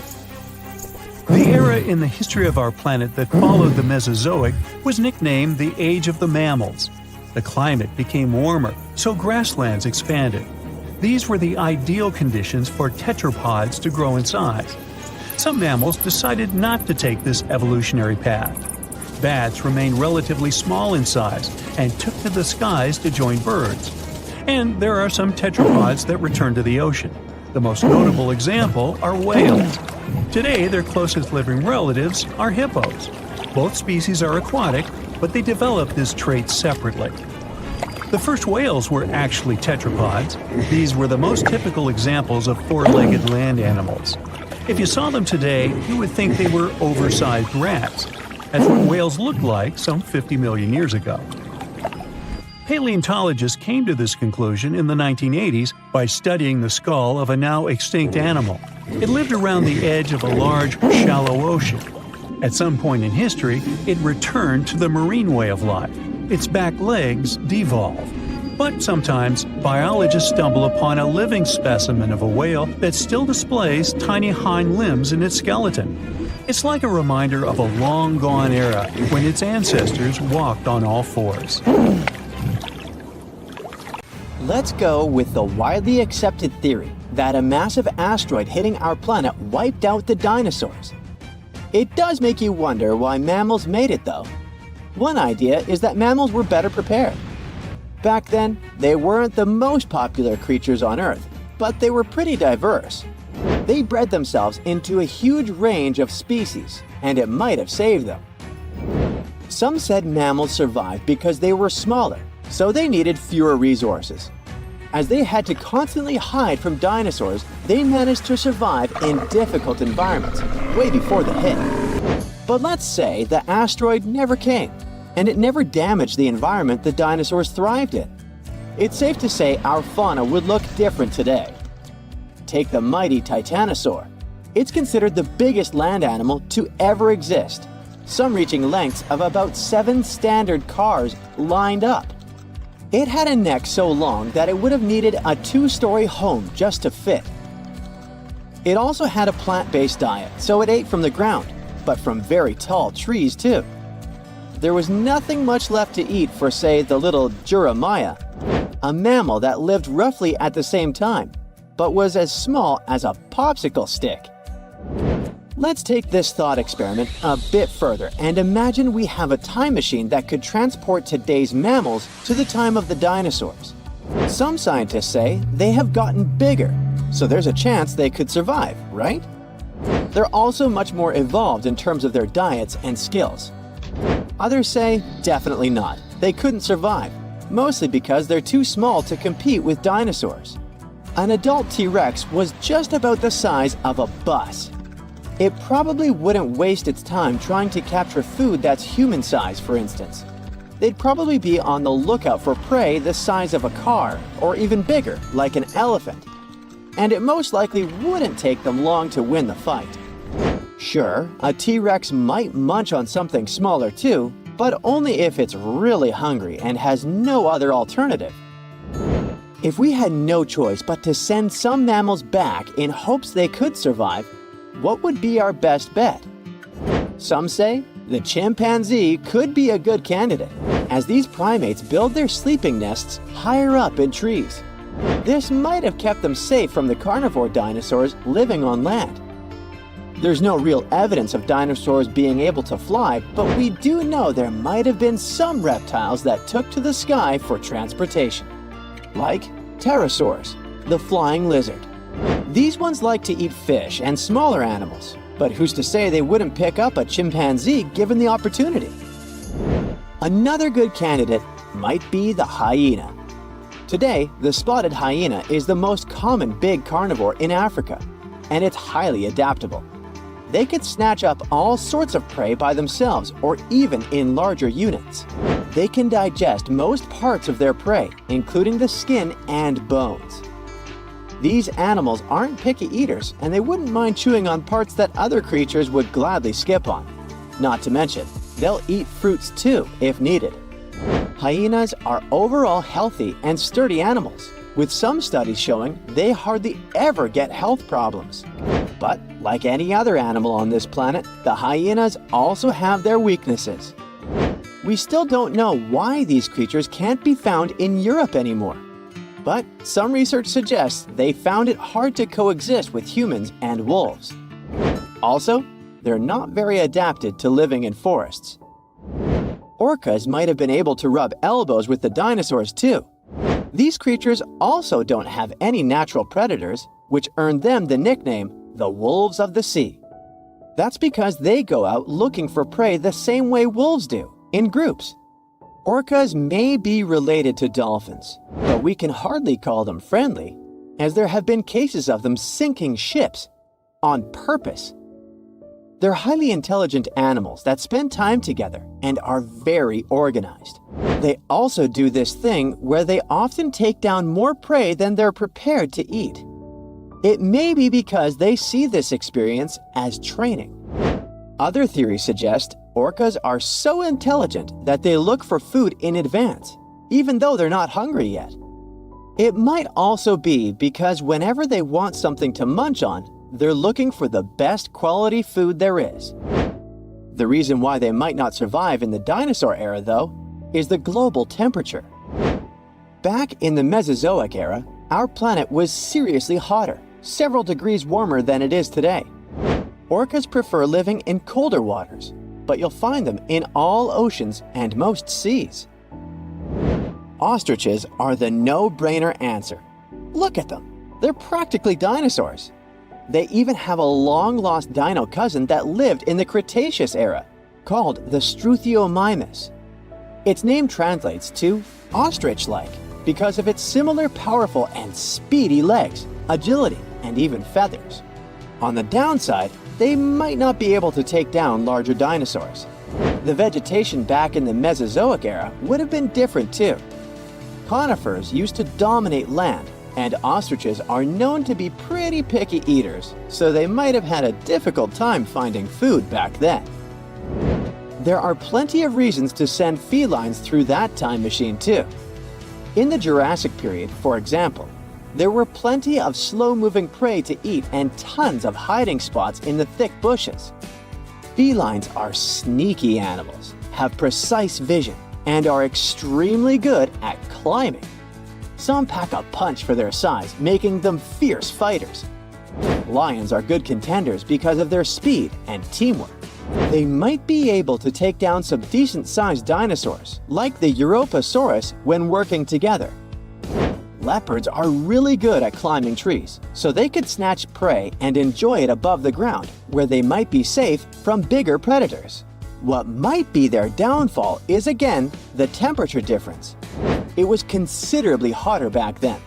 Today's large mammals aren't equipped to deal with that extreme heat. Lions might be the kings of the savannah now, but it would be too hot even for them. If they ever want to grab a spiky-tailed herbivore for lunch, like the Gigantism or Stegosaurus, they might be in for a surprise. One hit from their extremely powerful tail could cause some serious damage. Not to mention run-ins with raptors, like the frightening Saurophaganix. The single most likely animal that might survive being roommates with the dinosaurs is the platypus. This quirky Aussie creature is one of those rare egg-laying mammals. It's a fan of freshwater and as close to a living relic as an animal can be. Scientists were able to trace its origin back as far as 120 million years ago. For food, it wields its sensitive beak to catch shrimp and worms underwater. When it dives, skin flaps cover its eyes and ears, so it becomes blind and deaf. But it still uses that beak like a high-tech radar. A grown platypus can even feast on half its body weight in a single night. Scientists have known for a while it shares many traits with reptiles, like its shoulder bones or the fact that it lays eggs. Other creatures that coexisted with the dinosaurs still exist today, just not mammals. Snakes made their way into our fauna in those prehistoric times too, as well as cockroaches and bees. Some species of sharks are even considered to predate the dinosaurs. And if we look at our entire planetary history, we'll see they survived 4 out of 5 periods of mass extinction. Horseshoe crabs have the nickname living fossils because their evolution was much slower than any other animal that we know of. Not because they're not smart, but simply because they found their perfect form much sooner. So they didn't need to make a lot of changes. They have a very rudimentary immune system, but it seems to work wonders. No wonder they stayed pretty much the same for over 400 million years. 75 million years ago, North America was full of scary dinos, both walking and flying, and insects the size of birds. But the biggest predator there was something way scarier, a crocodile so massive it could swallow dinosaurs whole. This beast was roughly the length of a school bus, weighed more than 5 tons, and had teeth the size of bananas. Its name was Deinocheirus, which literally means terrible crocodile. And trust me, it lived up to that name. Scientists have found its fossils all across North America, from Mexico to Texas to New Jersey and Montana. It means this monster could live pretty much anywhere it wanted. It wasn't picky. It roamed rivers, swamps, and even coastlines. And when it was hungry, anything that moved was fair game. Fossilized dinosaur bones show massive bite marks matching its jaw pattern. So yes, it actually took down dinosaurs. What's even crazier is its bite force. Based on skull reconstructions, scientists estimate it could crush bones with more power than T-Rex. So if a T-Rex ever got close to the water, it might have ended up as lunch. But Deinocheirus wasn't just a bigger and meaner version of today's crocodiles. It was more closely related to alligators. Recent studies show that it actually belonged to an ancient branch of crocodilians that split off before the ancestors of modern alligators and crocodiles. It was like that weird cousin in your family tree who doesn't quite fit in, but somehow looks like everyone. It had traits from both groups, like salt glands that helped it survive in both freshwater and saltwater. That's rare because most crocs today can't handle salty environments for long. This feature might have been its secret superpower. Around that time, North America was divided by a massive inland sea called the Western Interior Seaway. It stretched from the Arctic Ocean down to the Gulf of Mexico. Deinocheirus could travel across it, sneaking along the coasts and striking anywhere there was food. Still, scientists argue about its favorite hangout spot. Some say it mostly lived in rivers and swamps, and the fossils found near the coast just happened to be preserved better there. Others think it really did patrol the ancient shoreline, waiting for dinosaurs that wandered too close.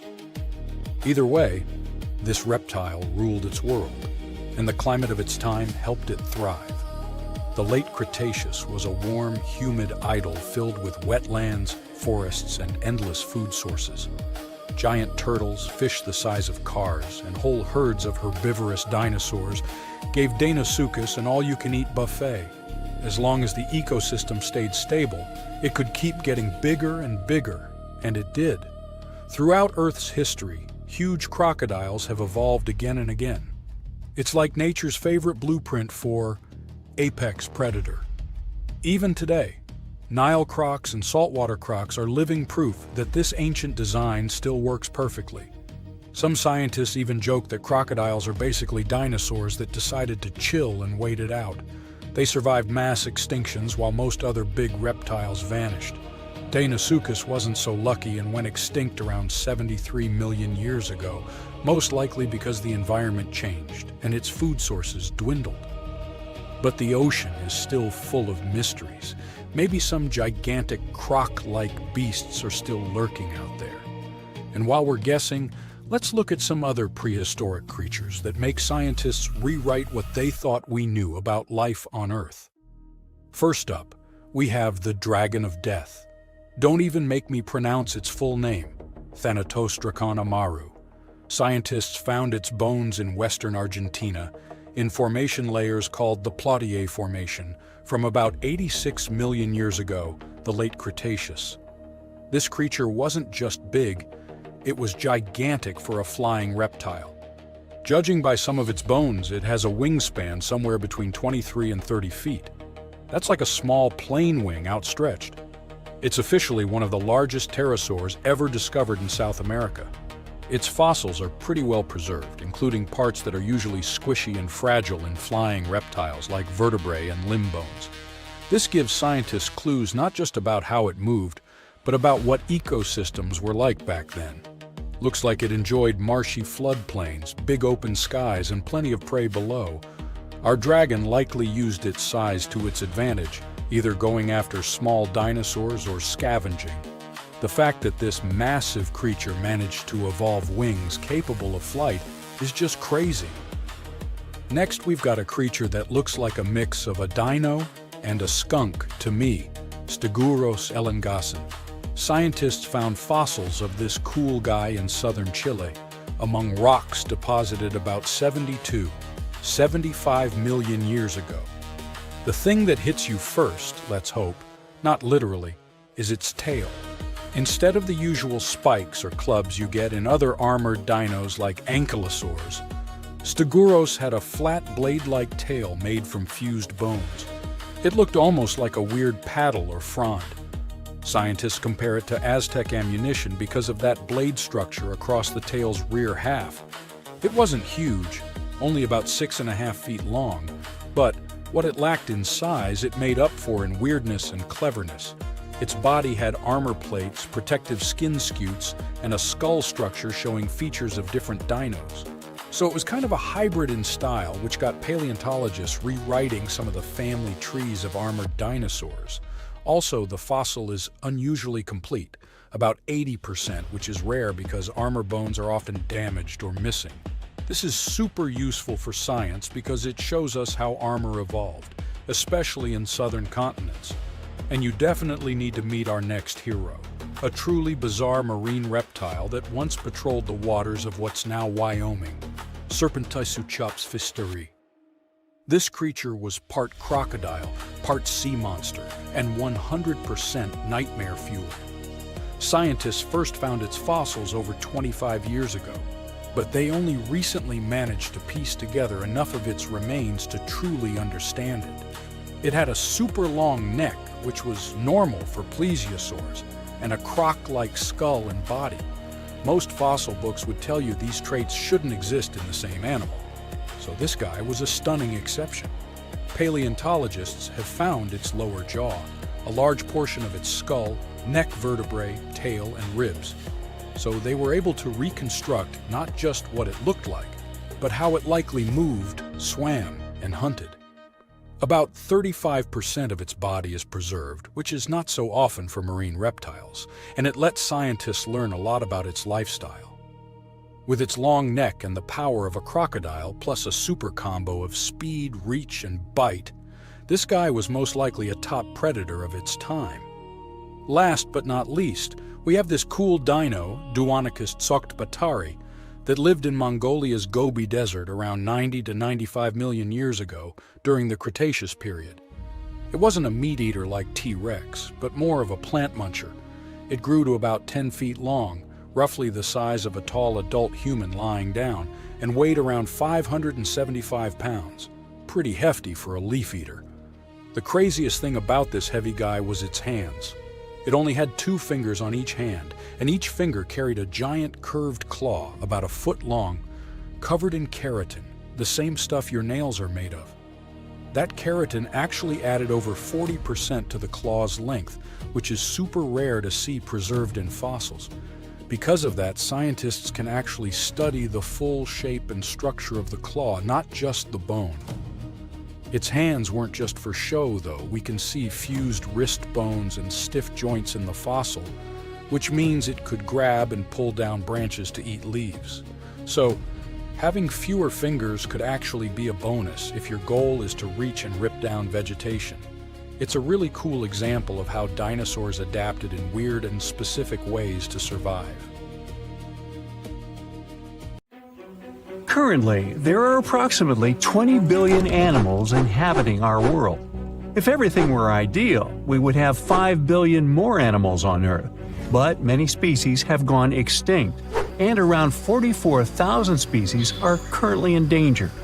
The largest, most recent mass extinction event in history occurred during the Dinosaur era, leading to the eradication of 75% of species on Earth. The Tulachi wallaby is a long-lost relative of today's kangaroo, but they had a hidden superpower, night vision. That's why they were mostly active at night. They were 3 feet tall and fed on grass, fruit leaves, and other plants. Wallabies lived in grassy areas near swamps and other water bodies, but not for long. By the 19th century, their numbers had gone down, bringing them to the edge of extinction. Only 14 wallabies had been left in the wild by 1920. A rescue mission was launched. They tried to capture the last 14 animals to protect them. But the situation got out of control and 10 wallabies lost their lives. The 4 remaining ones were transferred to a special facility, and in 1935, the last animal passed away. Only one picture of the Tulachi wallaby is left now. There were reports of the animal's sightings after that, but no proof was shown, and the creature was officially declared extinct in the 70s. Short-faced bears were a unique species that lived in North America, particularly Alaska. It was a massive bear, weighing around 1,500 pounds. When standing on its hind legs, it was around 12 feet tall, a whole foot taller than today's biggest beast in this family, the polar bear. This animal was different from today's bears because almost all of them are omnivores, except for polar bears. But this monster was solely carnivorous, which was the reason for their extinction.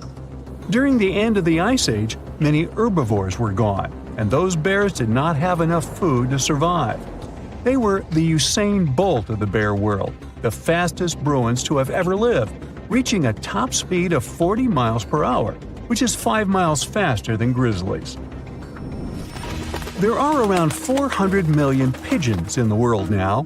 Some time ago, in America, a species of birds called passenger pigeons were abundant throughout the country, especially in the eastern forests. There were more than 1 billion of them, but they went from 1 billion to 0 in a few years. They had small heads and necks, but long tails and wings and strong breast muscles that allowed them to fly super long distances. The last passenger pigeon passed away in captivity in 1914. It was named Martha. With that, the ecosystem in the U.S. has never seen this bird again. Now, elks are enormous animals, but they look tiny when you compare them to long-gone Irish elks. That elk was around 7 feet tall at the shoulder with a humongous antler of 12 feet. Today, elk are only 4.5 feet tall at the shoulder and have around 4-foot-long antlers. Despite its name, this elk was found all over the world, from Asia to Europe. It got its name because, in Ireland near Dublin, researchers found a perfectly preserved specimen. Since then, it's been called the Irish elk. The last one passed away in Ireland. The main reason for their disappearance was their inability to adapt to changes. When the Ice Age ended, the elk could not survive and became extinct. Now, somewhere deep in the forests of Costa Rica lives the interesting-looking golden toad. It was discovered in 1966 in one particular spot where all toads would gather to mate. In 1967, a large population of this golden nugget was noted in that same spot. But the following year, only 10 to 11 toads were seen, and the year after that, in 1968, only one lonely male toad showed up at the spot. For years, there were searches for golden toads. In 2004, the toads were officially declared extinct. Humans were not responsible this time. The drought in the area in the 80s had a significant impact on the toads. Still, the last straw was the arrival of a new fungal species that caused the animal's skin to thicken, eventually leading to the toad passing away. This chytrid fungus is responsible for the extinction of more than 90 frog and amphibian species, becoming one of the biggest threats to their lives. Now, Canada is a very cold country, no surprise there, and nobody would expect tropical birds like parrots to live there. However, there was a parrot species that lived in America and some parts of Canada. I'm talking about the Carolina parakeet. Those were truly beautiful birds with orange-yellowish heads and green bodies. Their favorite rest spots were big trees alongside rivers. This parrot's favorite food was cocklebur seeds, which are poisonous to us, but the bird had no problem eating them. Also, they used the dangerous cockleburrs as a defense mechanism. After they ingested loads of them, their meat became poisonous, and predators do not enjoy eating toxic birds. Carolina parakeets were abundant, there were millions of them. But since the Ice Age, their numbers had been gradually going down because of natural reasons, mainly temperature. By 1935, no such parakeets were left in the wild. Today's African lion had a much more prominent and notorious cousin, the Barbary lion. Those cats were mentioned in many famous old books. They were described as mean, terrifying beasts. It's believed that they were the largest lion species ever. Those big cats weighed around 600 pounds and were 9 feet from the head to tail.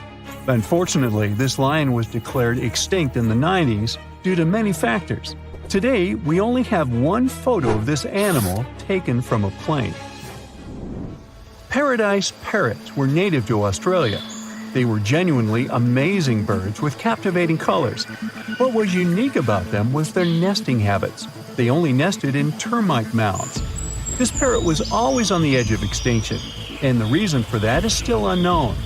Mice, rats, and other animals also hunted them, and it added fuel to the fire. The last bird was spotted in the year 1972. Since then, paradise parrots have only been seen in museums. The Gulf of Mexico was once home to Caribbean monk seals. This species of seals enjoyed spending time in the warm subtropical climate of the Caribbean. Most of the time, they were found near reefs and islands, foraging for food. Like most of us, they also loved sandy beaches and were usually seen in groups of 100 seals, resting before the next adventure. In the year 1886, monk seals were declared extinct. You can still see this animal in 2 museums. Both are located in the UK. As we all know, zebras have black and white stripes. But once, a zebra species had only half the body covered with brown and white stripes. The rest was just brown, and the belly was white. It was called the quagga. They lived in the southern part of Africa in grass fields and wet pastures, like today's zebras, and ate grass and other plants. The last quagga perished in 1888, but not all hope is lost. Today, extensive research is being done to bring this animal back into the wild. Australia is home to many outlandish animals, but the craziest ones are probably gastric brooding frogs. This species is not like your ordinary frog that lays eggs. They hatch their young inside their stomach and give birth by vomiting around 25 fully formed young frogs. Sometimes their stomach becomes so bloated that they have to breathe through their skin. 2 species of this frog were discovered in the northern and southern parts of Australia in the 1970s by Mike Taylor. A decade after their discovery, both species are gone. The main reason for their extinction is the chytrid fungus. Luckily for them, they're also part of a de-extinction program that's putting serious efforts into bringing them back into the wild. There's a place on Earth so dangerous that even the most fearsome creatures of today wouldn't last a moment there. It used to exist in what we now call southeastern Morocco.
Slice through flesh with terrifying ease. This monster stood almost as tall as a house and was faster, stronger, and more aggressive than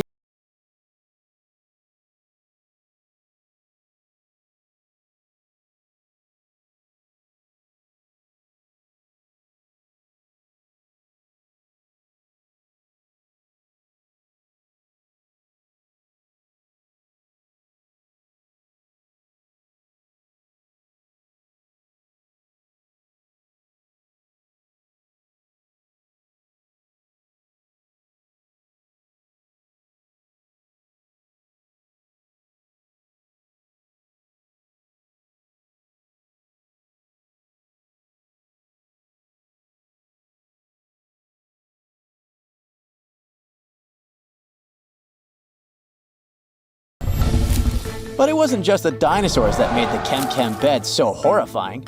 The waters also hid their own dark secrets. They were home to giant, terrifying fish and crocodile-like creatures. Their jaws were strong enough to crush bone, and they were lurking beneath the surface, waiting for anything unlucky enough to stumble into their path. One of the river creatures was Sarcosuchus, also called the super croc. Being about 40 feet long, it could easily swallow an adult human. Or better yet, it could take on a full-grown dinosaur and win. Its jaws snapped with unimaginable force, and no creature, not even Spinosaurus, was safe from it. Coelacanths could also hang out in the rivers. It was a monstrous predator that could easily swallow a huge fish whole. They had these creepy, icky fins that moved in a way similar to how human arms and legs move. And they could also kind of raise their heads like humans because of a special joint in their skull. Ew. Fun fact, we thought these monsters had gone extinct 60 million years ago, together with dinosaurs. But recently, we rediscovered them living and thriving in the Indian Ocean. Turns out they were just hiding in the deep waters. They probably didn't even notice the dinosaur asteroid or humans at all. Yay? Don't worry, over millions of years, they became basically harmless. They got 4 to 5 times smaller, even though they still weigh about 200 pounds. Just imagine what they were like back in the day.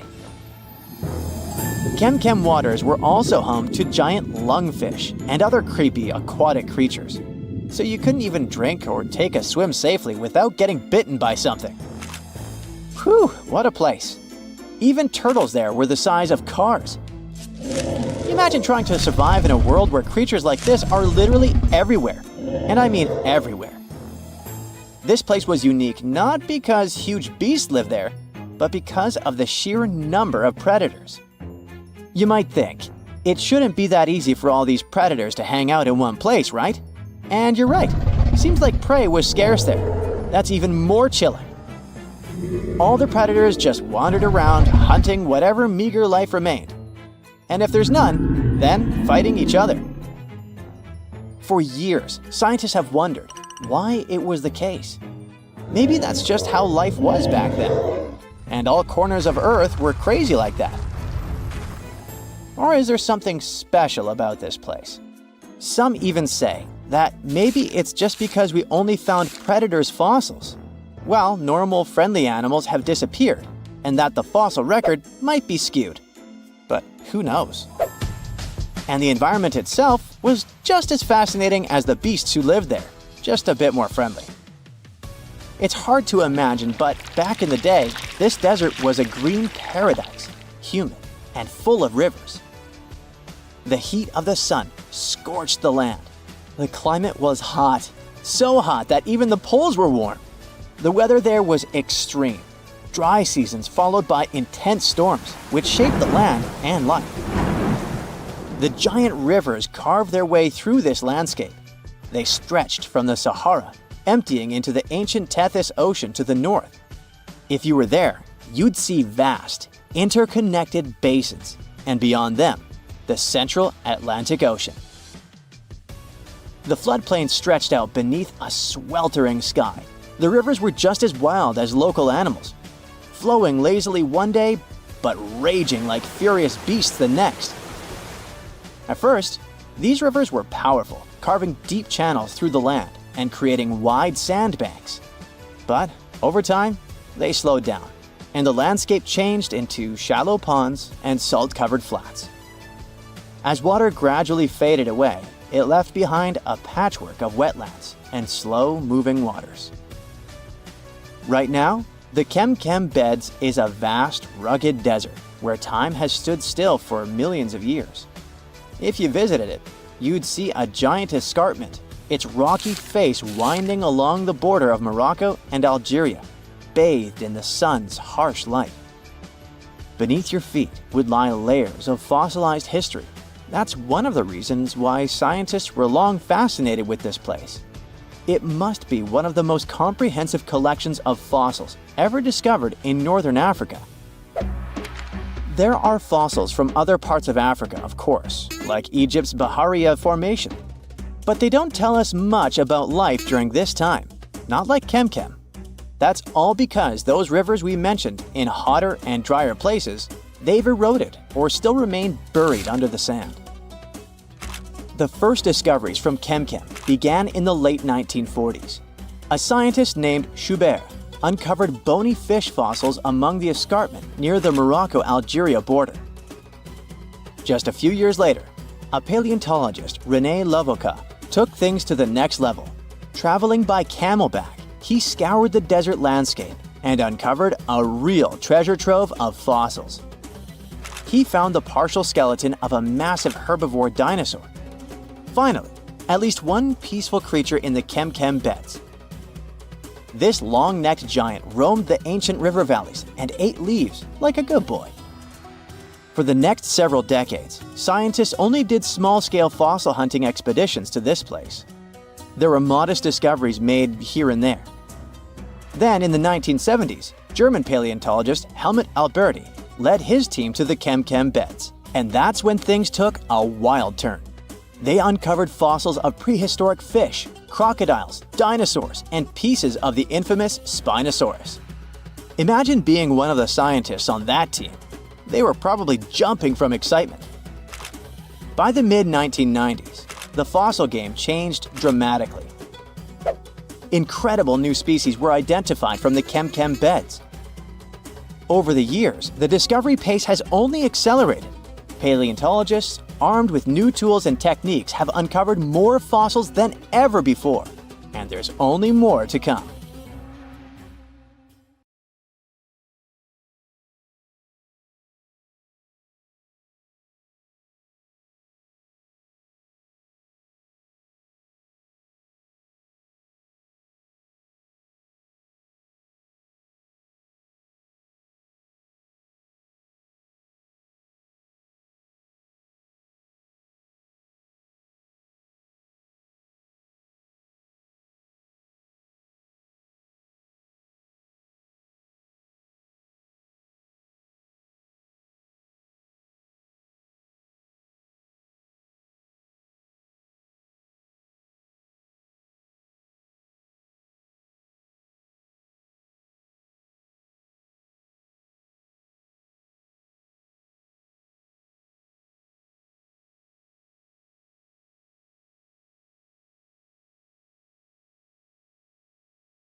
landmass, and they lived right in the heart of it.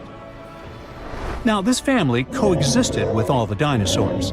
The dinosaurs ruled the world back then, and the snakes couldn't be all that dangerous. They lived in the dinosaur's shadow, adapting to survive. Some of them fed on small mammals. Others waited for the dinosaur eggs to hatch. Some were super bold and went straight for baby dinosaurs.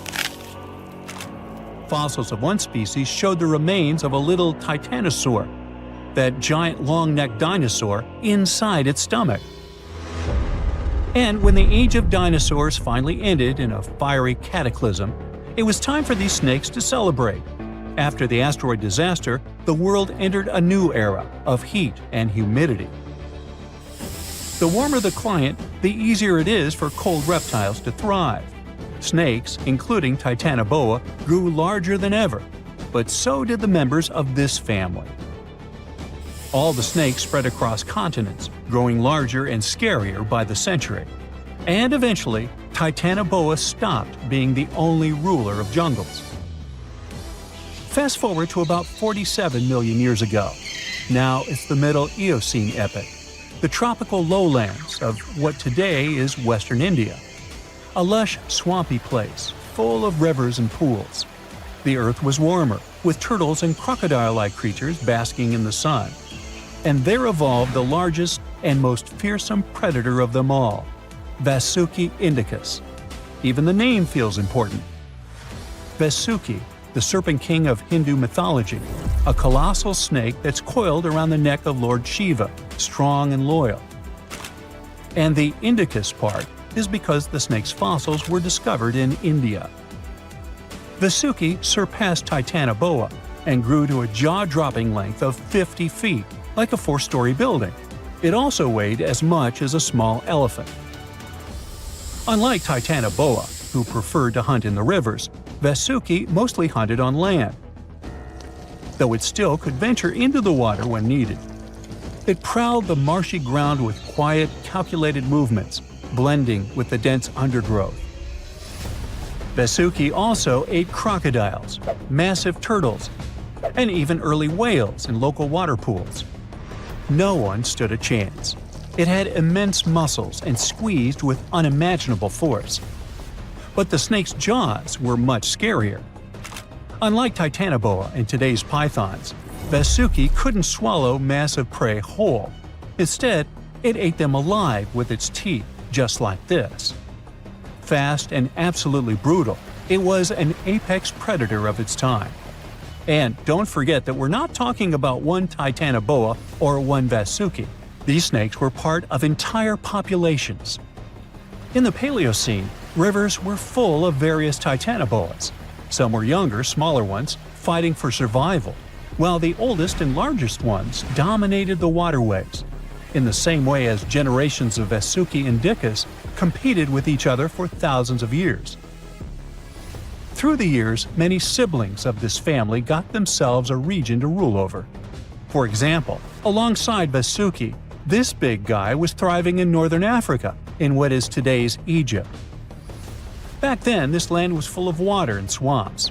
Before we learn more about other snakes, this one was considered the largest, about 36 feet long. That's still bigger than today's most powerful snakes, like the green anaconda. But then, we reached the Pleistocene epoch, from about 2.5 million years ago to only 11,000 years ago. Modern humans were evolving all over the world, and now the snakes had a new problem, an even worse one than dinosaurs. While we were developing brains, in Australia, there ruled the local king of snakes. Their names also come from legends. That's how Indigenous Australians called their mythological rainbow serpent the creator of the world. It's like a problem of a chicken and an egg. Was the snake named after a deity, or did the Aboriginal people create their deity after a snake? Ancient Australians coexisted with those predators for thousands of years. They warned their children how to avoid dangerous spots, passing down stories of the terrifying serpents. In their legends, the great rainbow serpent was shaping the land, rivers, and features of the world.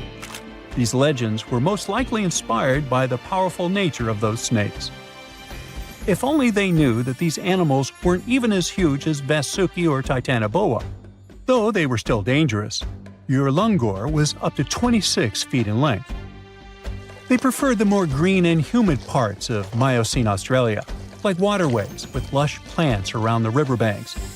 And there was much more potential prey. Urlungor had a thick body as wide as a human thigh. It loved to hunt in what is today the northwest Queensland. Its fossils were found in the limestone of Riverslade. It was a fascinating find. The skull was almost intact, with teeth and everything, which is crazy considering that snake skulls are very fragile and usually don't survive fossilization. Just like snakes before it, Urlungor didn't rely on venom. It was a constrictor, quick and powerful. But at least now these reptiles weren't as brutal. Their hugs quickly caused cardiac arrest in their prey. So the end came rather quickly. Also, they no longer could swallow the prey whole, and didn't have the same sharp teeth as Vasuki or Titanoboa. So both Urlungor and Wanambi had to eat very slowly, just like pythons today. Meanwhile, Wanambi was about 20 feet long. This one had a similar head, so it could only hunt marsupials, reptiles, and other little things that ventured too close. Wanambi's domain was the waterhole. It lay coiled in the shade, motionless, its body blending seamlessly with the dusty earth. If kangaroos and wallabies cautiously approached to drink, they wouldn't even notice the predator until it was too late. The Wanambi snakes lingered in Australia for millions of years. Even when the climate and ecosystem changed, it didn't bother these guys. In fact, they thrived in Australia's cooler, drier regions. Yet, even giants fall. Time moved on, the earth cooled even more, and nature began to change. Wanambi managed to last up to around 50,000 years ago, and could have lasted longer if it wasn't for humans. The same Aboriginal Australians who once feared Wanambi eventually spelled the end for the snake. All these years of being the apex predator, only for the little apes to hunt you into extinction. But that's how evolution goes. Eventually, all the giant snakes disappeared, leaving behind only their fossils and stories like this one. It was one of the biggest creatures ever to roam the earth. It was longer than your average school bus and could easily weigh more than 10 elephants combined. But where did it live? How did it end up having this size? And most importantly, why is it extinct nowadays? Let's find out. The megalodon was the largest predator ever known in our planet's history. In terms of its location, the megalodon lived practically in all waters on our globe, except near the poles. The reason why there were no megalodon teeth found in Antarctica is probably that the gigantic creature adapted to only warm tropical and subtropical waters. The younger ones liked to keep to the shores, while full-grown adults preferred coastal areas, but they could easily move into the open ocean as well. How do we know the megalodon was so widely spread? We can only presume, based on the fact that they discovered the most northern fossils off the coast of Denmark and the most southern in New Zealand. The discussion of how the megalodon got this size is still open in the scientific community. They recently found out that not all the specimens from this fascinating species reach the same huge size. This has to do with a little something called the Bergmann's Rule, which says that the temperature of the surrounding environment affects the animal's body size because they either need to conserve or shed heat. The megalodons that reach cooler waters probably needed more body weight to make sure they survived in low temperatures. On the contrary, those living in warmer waters had to be smaller to avoid burning up. But what did this enormous fish look like? Most modern depictions show the megalodon resembling an enormous great white shark. But well, it seems it may not necessarily be correct. The megalodon likely had a much shorter nose and a flatter jaw that looked almost squashed when compared with a great white shark. It also seems to have something in common with the modern blue shark: extra-long pectoral fins. They needed these to support their weight and size while navigating the planet's waters. Lastly, the lady megalodons, seem to have been about twice as large as the gentlemen. As for their offspring, even a small megalodon was enormous, at least 6.5 feet from nose to tail. How do we know that? because specialists have stumbled upon megalodon nursery habitats in Panama, Maryland, the Canary Islands, and Florida.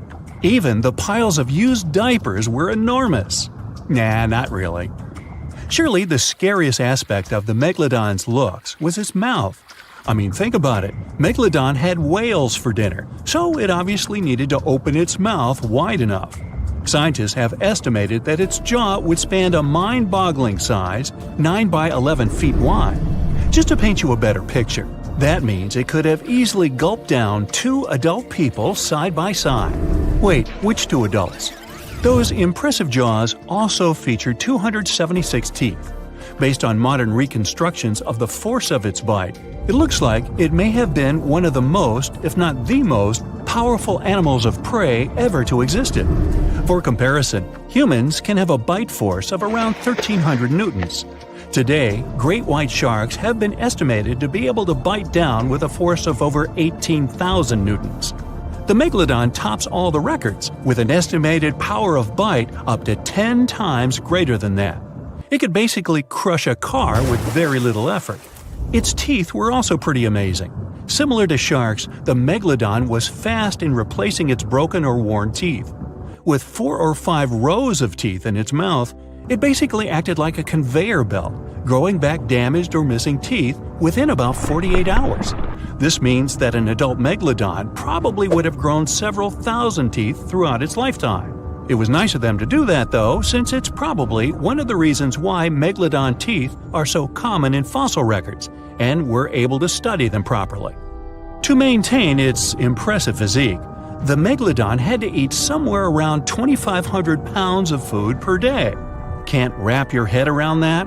Well, it was the equivalent of 1 1/4 cows per day to survive. It's like if you had to eat 3,300 cans of tuna every day. I've used the word megalodon a lot, but have I mentioned where it comes from? When translated from Greek, it means giant tooth. Ah, those clever Greeks. However, this giant shark's full scientific name is a bit more complicated: Carcharocles megalodon. But are these gigantic predators actually extinct? We tend to believe so, but let's be honest for a second. We've come to know more about the surface of Mars than the depths of our oceans. Like, we've only explored 15% of our oceans altogether. Who knows what may be lying out there in the deep? Maybe some ancient predators? The Mariana Trench is the deepest oceanic trench on Earth. The Challenger Deep, its deepest part, is so deep that you could dip the whole of Mount Everest in there and it would still be over a mile above the surface. That's deep. If a megalodon or 2 ever needed a place to crash, that would be a discreet enough location. However, the Mariana Trench is not a particularly comfy place to be in. Because it's cold and steeped in total darkness and all. The temperatures here are around 36 degrees Fahrenheit all year round. And to top it all off, the pressure is 1,000 times stronger than at sea level. So it's safe to assume that if any megalodon is hiding in here, its teeth and bones might not be looking so good. Because of the intense pressure here in the Mariana Trench, proteins and calcium start to dissolve and disintegrate. That's why, for example, the Haddell snailfish, the deepest dwelling fish we've discovered, has evolved to feature flexible cartilage instead of bones. To survive here, the megalodon would also need to learn to navigate in complete darkness. That means it would have to either become luminescent or evolve to grow massive eyes like the giant squid. While it may sound like an intriguing and good idea for a movie script, most scientists don't think it's possible. Why? Well, most of them say it's because of the megalodon's size. Most foods that megalodons like to eat live in shallow ocean areas and not in the deep, deep sea. Specialists believe that if these animals were actually still roaming our waters, there's no way we wouldn't know about it. They would need to come up for dinner every now and then, right? Their food is also the most likely cause of why the megalodon is not alive anymore. While some specialists believe the megalodon became extinct because of a drop in the ocean water temperature, most scientists suggested that the shifting food chain dynamics may have been more to blame. Why? Because at some point, there was less and less of its primary food source, baleen whales, and at the same time, the numbers of its natural competitors, like smaller predatory sharks like the great white shark and whales, increased. The megalodon did live on this planet a lot more than we did, and way back when we didn't even exist yet. They were here for nearly 70 times longer than we, modern humans, have, inhabiting the oceans for around 20 million years. Homo sapiens appeared around 300,000 years ago. The megalodon managed to survive for so long mostly because of its unbeatable size. I mean, they can make a meal out of almost everything in the sea at the time. We may think about both of them as prehistoric creatures, but the megalodons and the dinosaurs never coexisted on Earth. The dinosaurs probably died out about 66 million years ago. Megalodons seem to have appeared a bit later. That's because the oldest megalodon fossils we have yet discovered are from the Miocene epoch, which began 23 million years ago. So long, Meg. North Africa at night. A ferocious predator is lurking in the darkness. Swimming in a murky river and trying to catch a fish as big as a car. Suddenly, long, sharp teeth flash in the dark. What is it? A really big crocodile? Nope, definitely something worse. This time we decided to go about 100 million years back in the past. Over there, you won't find those modern ordinary predators you're used to seeing on National Geographic. This fella is a 50-foot-long beast with sharp 6-inch-long teeth and a sail with spines on its back. Hello, Spinosaurus. This is the only dino we know about that liked to live in the water instead of on land like most other dinosaurs. It was really good at swimming and had some cool adaptations that helped it spend much time in the water and survive. For example, its unusually long spines were as long as surfboards. But the sail wasn't just for looks, though. Spinosaurus might have used it to communicate with other creatures. When its sail popped out of the water, it was like showing a warning sign to all potential intruders that said, "Hey, stay away from me! Don't you see I'm busy?" Many smaller creatures quickly got away after seeing these spines. They had some time to escape because Spinosaurus was catching its prey and wasn't paying that much attention to the rest of the world. But it seems that this time, not everyone got the message. A pair of eyes popped out of the water. The creature took a look at Spinosaurus's dinner and came closer, licking its lips. And now, as it comes closer to the shallows, we finally see what it is. A Purosaurus. Crocodiles in any form or period of time are scary, but this one is particularly terrifying. Longer than a school bus, and with an enormous mouthful of incredibly sharp teeth. We're looking at an extinct genus of giant caiman that mostly lived in Central and South America about 8 million years ago. They would always go after mammals, smaller crocodilians, birds, reptiles, and amphibians. We're looking at one of the biggest crocodilians, as well as one of the biggest reptiles, that roamed our planet after dinosaurs went extinct. Its head alone is around 5 feet long, nearly as long as the whole body of the majority of caiman species that exist in the modern animal kingdom. Check out its giant teeth as it opens its mouth, reaching for the fish the Spinosaurus had caught earlier, a sound of a locking jaw. Its teeth missed the dinner. Spinosaurus saw the enemy coming and moved it to the other side, but it's now angry that this stranger dared to come to dinner uninvited. It goes toward Purosaurus, but very carefully. You don't want this giant crocodilian to catch you, considering it has one of the strongest bites of all creatures that have ever walked, crawled, or swam on Earth. Until recently, researchers believed the caiman showed up in the animal kingdom around 8 million years ago. But some studies from 2020 showed big bite marks on a 13-million-year-old sloth that could have been the work of a Purosaurus. None of the other 6 ancient crocodilian species in that area had teeth as big as this fella. They could crush bones. Plus, the Purosaurus was never afraid of the challenge of going after bigger and trickier animals.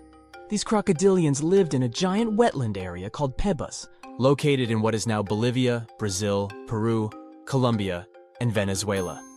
This was home to some incredibly big creatures, including rodents as large as buffaloes and gigantic turtles, but the Purosaurus didn't only go after them. There were fierce, strong, and large reptilians, Gripaisuchus, Morisuchus, Stupendemus, that he was hunting too.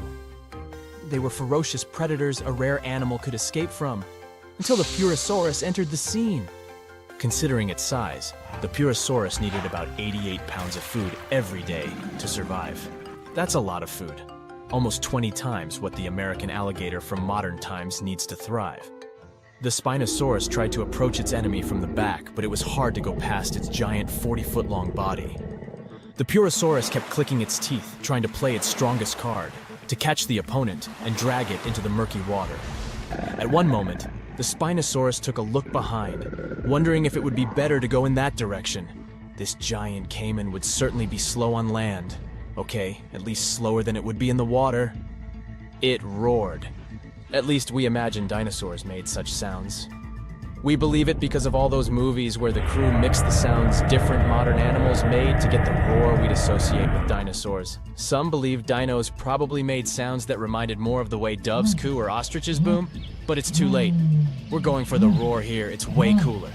The Spinosaurus ran toward the water. It's not like it didn't stand a chance there. It did really well in the water. First, look at its long, sharp teeth, similar to those of a crocodile. They were perfect for catching fish, plus the animal could use them to defend itself. And its nose was placed higher on its snout compared to other dinosaurs. This way it could breathe easily, even when most of its head was underwater. And get this, its bones were very dense, kind of like the bones of modern animals that live in the water, such as manatees. This was like having built-in weights, which, again, helped this dino to dive into the water without too much effort. Plus, don't forget its webbed feet that looked like paddles and helped it swim faster. The Spinosaurus quickly swam, trying to escape its new enemy, but it seemed that was the thing Purosaurus was waiting for. It quickly got back into the water, while its eyes disappeared under the surface. Hey, what's happening down there? You can see some bubbles and concentric circles spreading across the surface. At one moment, the Spinosaurus showed up from the depths but quickly disappeared. It seemed that Crocodilian wrenched it into the depths. After a while, the Purosaurus came out of the water, getting closer to the dinner it wanted in the first place. Why didn't the dino make things easier and hand it over right away? Time goes by, but Spinosaurus is not showing up. You can't blame the poor thing for taking a chance, but I guess you can't quite escape a bite that's 20 times stronger than that of a great white shark. Plus, the Spinosaurus enjoyed the water, but it just wasn't a semi-aquatic animal like the Purosaurus. Maybe the outcome would be different if they were on land, but who knows? The Purosaurus really didn't have competition back in its time. Some researchers even believe that if the T-Rex lived at the same time as the Purosaurus, it wouldn't probably be able to survive the sharp teeth and incredibly strong bite of this gigantic crocodilian. The Purosaurus might have won this fight, but it doesn't mean it was invincible. It might have been the king of the jungle back in its time, but it couldn't defeat nature itself. As I've already said, this predator lived in Pebas. This was a prehistoric paradise until at some point, things started to change. The nearby Andes Mountains were still rising, and this is why the rivers and lakes in the entire wetland started to transform. The once massive wetland began to dry up and become smaller. This new environment wasn't suitable for giant animals anymore. Smaller creatures finally had an advantage. They could adjust better, which helped them survive in the changing environment. The bigger ones, like the Purosaurus, couldn't find enough food and adapt. They mostly depended on large mammals and other big animals. How else could they meet such enormous nutritional needs? So they slowly disappeared. The story ended there for the Purosaurus. But for others, it just started. That was the time when the Amazon River, as we know it today, started to take shape. Landscapes changed and new ecosystems formed. Smaller animals were able to thrive in these new conditions. We probably won't ever see such gigantic species tearing through the rainforest ever again. I guess we're lucky.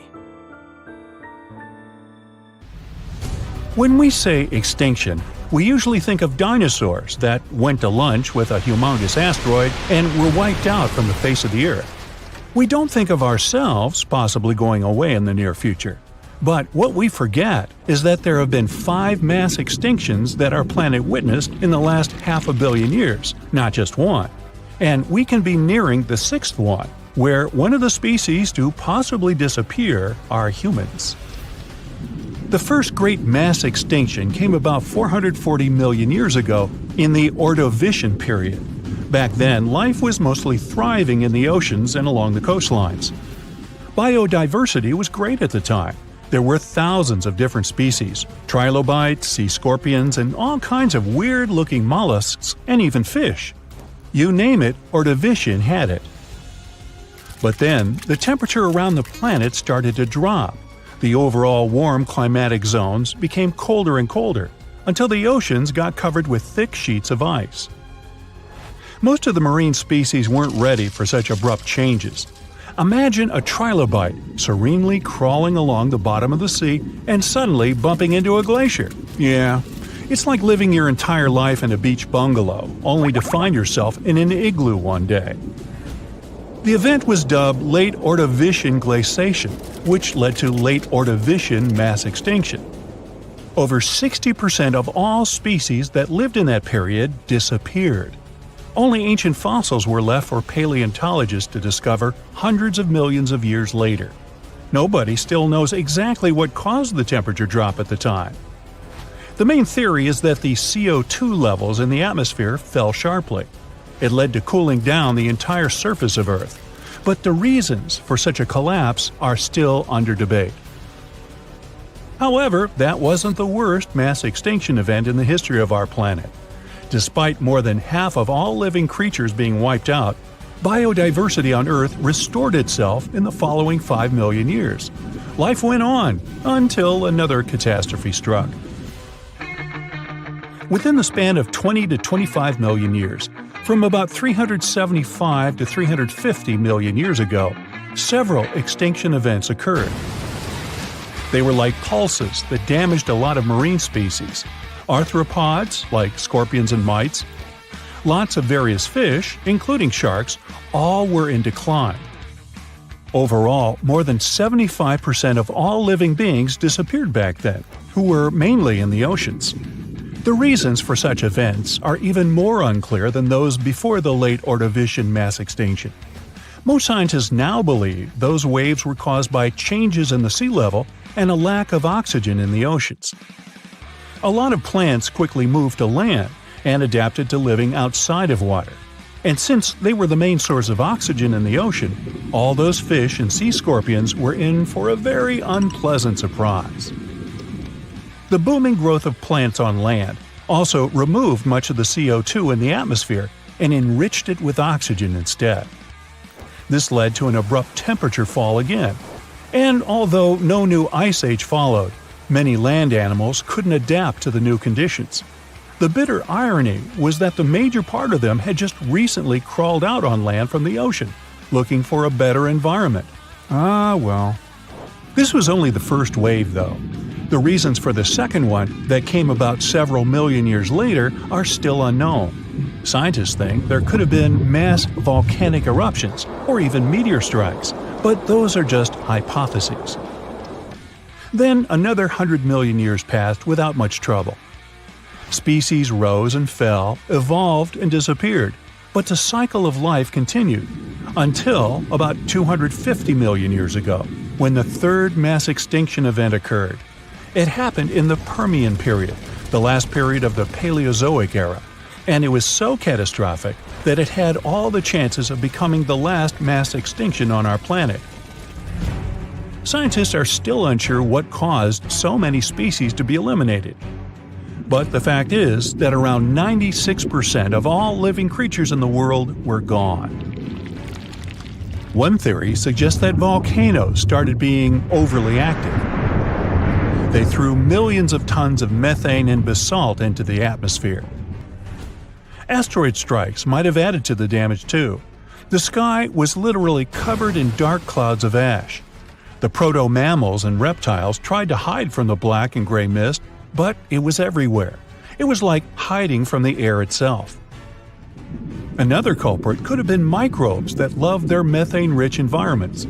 They could have quickly spread in the oceans and literally choked the rest of the marine life forms there. But whatever the reason, the Permian mass extinction event was the most massive and destructive of all the Great Five. All life on our planet could have ended right then and there. But those 4% that persisted eventually spread across the Earth and started a new era. Yay! This time, they lived a peaceful life for only 50 million years. And then, whammo, the fourth great mass extinction hit. It was different though, slowly creeping across the planet over the last 18 million years of the Triassic period. The extinction occurred in numerous short pulses, wiping out several species at a time. A slight climate change here, an abrupt temperature fall there, and very upset animals and fish all around. The main reason for that was again the volcanic activity at the time. Fiery mountains started spewing out ash and gas once more, lowering the oxygen levels and suffocating life. Well, that was harsh. The gases and other substances thrown out of the volcanoes' mouths changed the Earth's climate again. Sea levels rose because of that, and some researchers believe even the pH levels were altered. That means the marine life that used to be swimming peacefully in more alkaline waters suddenly found itself trying to survive in acid. But apart from causing bursts of extinction, these changes also ushered in the era of dinosaurs. It didn't begin immediately, of course. Some species evolved and slowly grew into the mighty animals we've heard so much about. Their extinction was the last of the Great Five, and certainly the most well-known. About 65 million years ago, when dinos were still ruling both land and ocean, an enormous asteroid came from outer space and fell right on Earth. The impact was so powerful, it left a huge crater in the Yucatan Peninsula, and the explosion sent billions of tons of debris into the air. The dinosaurs that lived far away from the impact zone raised their heads and saw black and churning clouds blocking the sun. It remained for years, drastically dropping the temperatures. In addition to the cold that followed, the asteroid hit a carbonate rock that had a lot of flammable material in it. The impact led to an explosion. The chemicals mixed in the air and produced sulfuric acid, and that acid fell down in the form of rains, altering the pH of the oceans. Aquatic creatures that were again used to more alkaline waters went, "Oh, come on!" That didn't help, though. The changes were abrupt and severe. About 75% of all animals and plants went extinct in a matter of years, unable to survive the new, harsh conditions on the planet. But some persisted.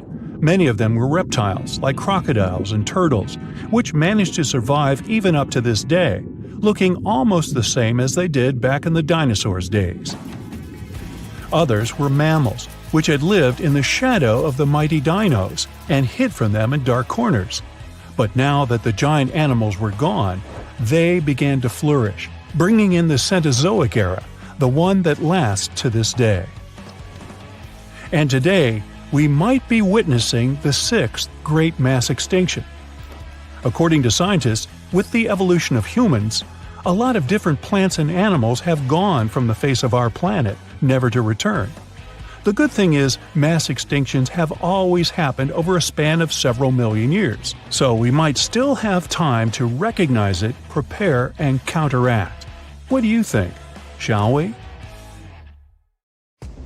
There's a monster hiding in the remote forests, swamps, and rivers of the Congo Basin in Central Africa. It has a long neck, looks like a dinosaur, and is the size of an elephant, or maybe a hippo at least. That's what people who claim to have seen it say. It should have gone extinct millions of years ago, but this Congo's version of the Loch Ness Monster somehow survived. This creature is the Mokele Mbembe, which means one who stops the flow of rivers, and more folks are saying they've seen it lately. European explorers first heard the stories of this creature from the people living near the Congo River in the early 1900s. A German captain even included a description of the monster in his official report from his expedition. The locals told him the animal was of a brownish-gray color with smooth skin, a very flexible neck, and only one long tooth that could be a horn.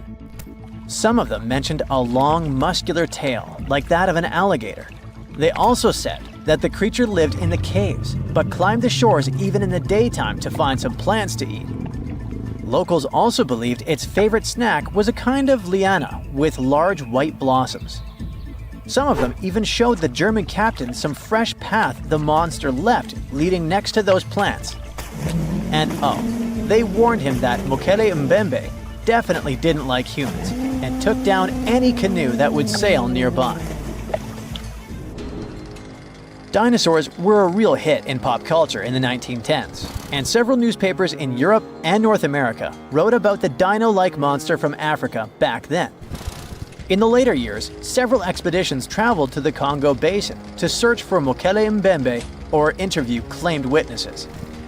They did not find any direct physical evidence, but collected many stories. One zoologist in the 1980s said he took a film of Mokele Mbembe, but the footage did not develop properly. Stories and movies like Jurassic Park have kept the dream alive that dinosaurs might still be hiding somewhere in deep forests. At some point, people stopped reporting sightings of the creature as often, so it almost became a forgotten legend. But it all changed recently, as many people claim to have witnessed the mythical monster with their own eyes. Cryptozoologists, those fans of mysterious creatures, believe it could be a dinosaur that, for some reason, didn't go extinct, related to a brachiosaurus or a diplodocus. This idea comes from how people described seeing the creature, with a super long neck, a huge body, and a tiny head. They think it might have stayed hidden in the deep forests of Africa all this time. But scientists say that if it really were the last living dinosaur, we would have found some real proof by now, like a photo or bones or something showing it walking around the Congo Basin. Some expeditions that are trying to find proof the monster is real have even used sonar technology to scan the murky waters of Central African rivers and lakes in search of any large, unidentified creatures. Some people even narrowed down the monster's location to a specific remote lake, surrounded by untouched jungle in the swamps. So far, the search for evidence hasn't been successful. The explanation behind all the sightings of the Mokele Mbembe could be the changing ecosystem. More and more human settlements are moving into the huge Congo Basin rainforest. People aren't used to seeing large animals that live in the forest, so they believe they have witnessed the mysterious creature from their folklore. The human brain often fills in the gaps in something we don't know and uses imagination to explain it, especially if there's a ready-made version that everyone's heard of. But still, we can't completely rule out the possibility that there are some new, unknown species of animals hiding in the Congo forests. Maybe just not a missing dinosaur. Another legend, this time Mongolian, says there's a giant worm living deep in the Gobi Desert. Yep, similar to the monster you've seen in Dune. The creature, which is supposedly up to 6 feet long, can spit acid that could melt anything and shoot electricity. They say it spends most of its days hiding underneath the sandy dunes, but likes to come out during the wetter months of June and July. The people in the West first found out about the megaworm of the Gobi Desert thanks to an American paleontologist, Roy Chapman Andrews. This brave man was probably the inspiration for Indiana Jones. In 1926, he wrote about the creature in his book. At the meeting with Mongolian leaders, Andrews heard detailed descriptions of the creature, even though none of them had ever seen it themselves. One of them said it looked like a sausage that was about 2 feet long, with no head or legs. According to him, the worm was so poisonous that just touching it could instantly take your life, and it lived in the loneliest parts of the Gobi Desert. Andrews didn't think the creature was real, but he shared these stories again in another book. And then, stories of the monster spread around the world. In some of them, it's only 1 foot long. In others, it's as large as a human. Some say it looks like a snake, and some describe it as a caterpillar. Some people claim it has wings and can fly, and others think it could be a supernatural evil being without a body. The color of the creature also remains a subject of debate. It could be white-gray, brown, or even bright red. The stories of witnesses are probably so different because the creature doesn't even exist. In 1983, one scientist who was visiting the region heard that an old man had managed to finally catch the mysterious worm. He also found out there was a nest nearby and decided to risk it all and see it. But instead of a scary monster, there was a tartar sand boa inside. Luckily for the scientist, this snake is non-venomous, but it does have gray-brown scales and could match the description of the giant worm. When he showed it to the locals, supposedly all of them said it was the monster they had seen. Big expeditions from America, Britain, and New Zealand came to the Gobi Desert to try and find the creature. Many other adventurers came from all around the world on their own, but found no evidence the monster was real. But many Mongolians are sure the death worm is no fantasy. If you don't believe there's a monster in the Gobi Desert, how about one in Lake Worth in Texas? According to local folklore, there's a part human, part goat creature with scales and long clawed fingers hiding there. It all started back in July 1969, when locals claimed to have spotted this mysterious creature roaming around. The newspapers loved the story and started reporting about new sightings. One article said that the monster jumped out of a tree and landed on some guy's car. Another report claimed that the Lake Worth monster decided to throw an automobile tire at a group of people. Someone even managed to take a photo of the creature, and the newspapers published it. Locals started flocking to the lake at night, hoping to catch a glimpse of the creature, but no one could find any evidence it was real after all. The author of the monster's photograph later said it was most likely someone's prank, because the creature really wanted to be seen. Then, a reporter from the local newspaper received an anonymous letter saying that it was 3 high school students who decided to dress up and scare people. Even despite this, some cryptozoologists think it could have been an undiscovered primate species that walks on 2 legs. We don't know if the Worth monster is real, but it does one good thing and brings together the local community. Every year since 2009, they throw the Lake Worth Monster Bash.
Was one huge landmass, and they lived right in the heart of it.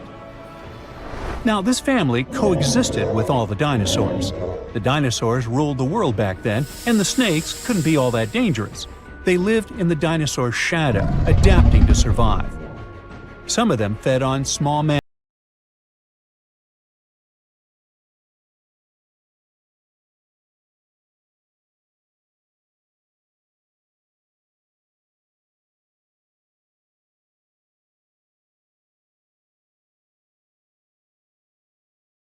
And when the age of dinosaurs finally ended in a fiery cataclysm, it was time for these snakes to celebrate. After the asteroid disaster, the world entered a new era of heat and humidity. The warmer the climate, the easier it is for cold reptiles to thrive. Snakes, including Titanoboa, grew larger than ever, but so did the members of this family. All the snakes spread across continents, growing larger and scarier by the century. And eventually, Titanoboa stopped being the only ruler of jungles. Fast forward to about 47 million years ago. Now it's the Middle Eocene epoch, the tropical lowlands of what today is Western India. A lush, swampy place, full of rivers and pools. The earth was warmer, with turtles and crocodile-like creatures basking in the sun. And there evolved the largest and most fearsome predator of them all, Vasuki indicus. Even the name feels important. Vasuki, the serpent king of Hindu mythology, a colossal snake that's coiled around the neck of Lord Shiva, strong and loyal.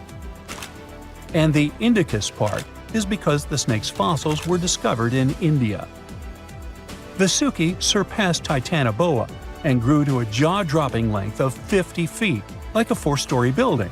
It also weighed as much as a small elephant.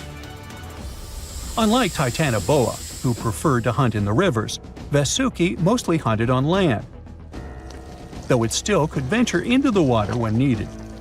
It prowled the marshy ground with quiet, calculated movements, blending with the dense undergrowth. Vasuki also ate crocodiles, massive turtles, and even early whales in local water pools. No one stood a chance. It had immense muscles and squeezed with unimaginable force. But the snake's jaws were much scarier. Unlike Titanoboa and today's pythons, Vasuki couldn't swallow massive prey whole. Instead, it ate them alive with its teeth, just like this. Fast and absolutely brutal, it was an apex predator of its time.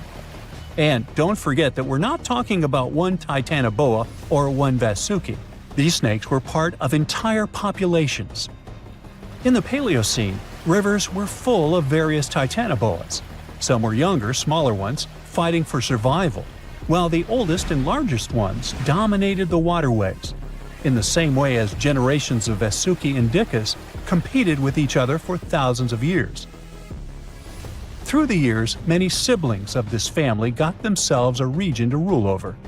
For example, alongside Vasuki, this big guy was thriving in northern Africa, in what is today's Egypt. Back then, this land was full of water and swamps. Before we learn more about other snakes, this one was considered the largest, about 36 feet long. That's still bigger than today's most powerful snakes, like the green anaconda. But then, we reached the Pleistocene epoch, from about 2.5 million years ago to only 11,000 years ago. Modern humans were evolving all over the world, and now the snakes had a new problem, an even worse one than dinosaurs. While we were developing brains, in Australia, there ruled the local king of snakes. Their names also come from legends. That's how Indigenous Australians called their mythological rainbow serpent the creator of the world. It's like a problem of a chicken and an egg. Was the snake named after a deity, or did the Aboriginal people create their deity after a snake? Ancient Australians coexisted with those predators for thousands of years. They warned their children how to avoid dangerous spots, passing down stories of the terrifying serpents. In their legends, the great rainbow serpent was shaping the land, rivers, and features of the world. These legends were most likely inspired by the powerful nature of those snakes. If only they knew that these animals weren't even as huge as Vasuki or Titanoboa, though they were still dangerous. Urlungor was up to 26 feet in length. They preferred the more green and humid parts of Miocene Australia, like waterways with lush plants around the riverbanks. And there was much more potential prey. Urlungor had a thick body as wide as a human thigh. It loved to hunt in what is today the northwest Queensland. Its fossils were found in the limestone of Riverslade. It was a fascinating find. The skull was almost intact, with teeth and everything, which is crazy considering that snake skulls are very fragile and usually don't survive fossilization. Just like snakes before it, Urlungor didn't rely on venom. It was a constrictor, quick and powerful. But at least now these reptiles weren't as brutal. Their hugs quickly caused cardiac arrest in their prey. So the end came rather quickly. Also, they no longer could swallow the prey whole, and didn't have the same sharp teeth as Vasuki or Titanoboa. So both Yurlungor and Wanambi had to eat very slowly, just like pythons today. Meanwhile, Wanambi was about 20 feet long. This one had a similar head, so it could only hunt marsupials, reptiles, and other little things that ventured too close. Wanambi's domain was the water hole. It lay coiled in the shade, motionless, its body blending seamlessly with the dusty earth.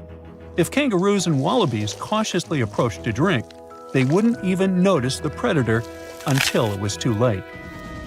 The Wanambi snakes lingered in Australia for millions of years. Even when the climate and ecosystem changed, it didn't bother these guys. In fact, they thrived in Australia's cooler, drier regions. Yet, even giants fall. Time moved on, the earth cooled even more, and nature began to change. Wanambi managed to last up to around 50,000 years ago, and could have lasted longer if it wasn't for humans. The same Aboriginal Australians who once feared Wanambi eventually spelled the end for the snake. All these years of being the apex predator, only for the little apes to hunt you into extinction. But that's how evolution goes. Eventually, all the giant snakes disappeared, leaving behind only their fossils and stories like this one. A piece of whale rib has recently been found in a North Carolina mine. Not a big deal, some might think. Hey, why can't a whale be a miner, right? But this fragment offers scientists a unique glimpse at the interactions between prehistoric sharks and whales from around 3 to 4 million years ago. The thing is, 3 tooth marks embellish the rib. That means that the whale was once badly bitten by an animal with a super powerful jaw. Judging by the spacing between the tooth marks, and it reaches almost 2.5 inches. This animal could be a mega-toothed shark. I'm talking about the megalodon. Or it could be a different shark species which was around at that time. The curvature of the shark's jaw shows that the animal was relatively small, between 13 and 20 feet long. Yeah, small. As for the whale, it seems to be the ancestor of a great blue or humpback whale. Researchers are amazed. You don't usually expect to find evidence of animal interaction and behavior preserved in the fossil record. After examining the sample carefully, they concluded that the shark must have gone away with a mouthful, but the whale had survived because most of the fossil fragment is covered with what is known as woven bone. It quickly forms in response to localized infection. Such bone isn't particularly strong, and later the body remodels it into compact bone tissue. But it takes time. The presence of this bone means that the healing was incomplete and the whale passed away 2 to 6 weeks after the unfortunate encounter. On the other hand, its demise could have been unrelated to the infection and injury. Only a handful of fossils show such kinds of interactions between ancient animals. You can often find bite marks on fossils indicating where the animal passed away and its carcass was scavenged. But this fossil is one of a few examples that not only show a wound inflicted by another animal, but also demonstrate that the prey survived. All fossils are exciting for paleontologists. Yes, they need to get out more. But some might look terrifying to regular people. For example, look at this picture of tentacle arms and octagonal-shaped heads. When it first appeared in mass media, internet users claimed that it was some ancient organism that had come from space. Others thought the story was fake, but in fact, both the picture and the fossil are real. The fossil is known as a mortality plate, a fossilized representation of a mass extinction event of one or several species. The fossil actually contains more than a dozen specimens of a type of marine organism called a crinoid. Despite their looks, crinoids were not plants but marine animals. This particular species lived deep underwater on the seafloor. Crinoids were related to starfish, sea urchins, and brittle stars. These creatures could attach themselves to the seafloor with stalks made up of flexible porous discs connected by soft tissue. The stalks were hollow, and that's where the animal's nervous system was located.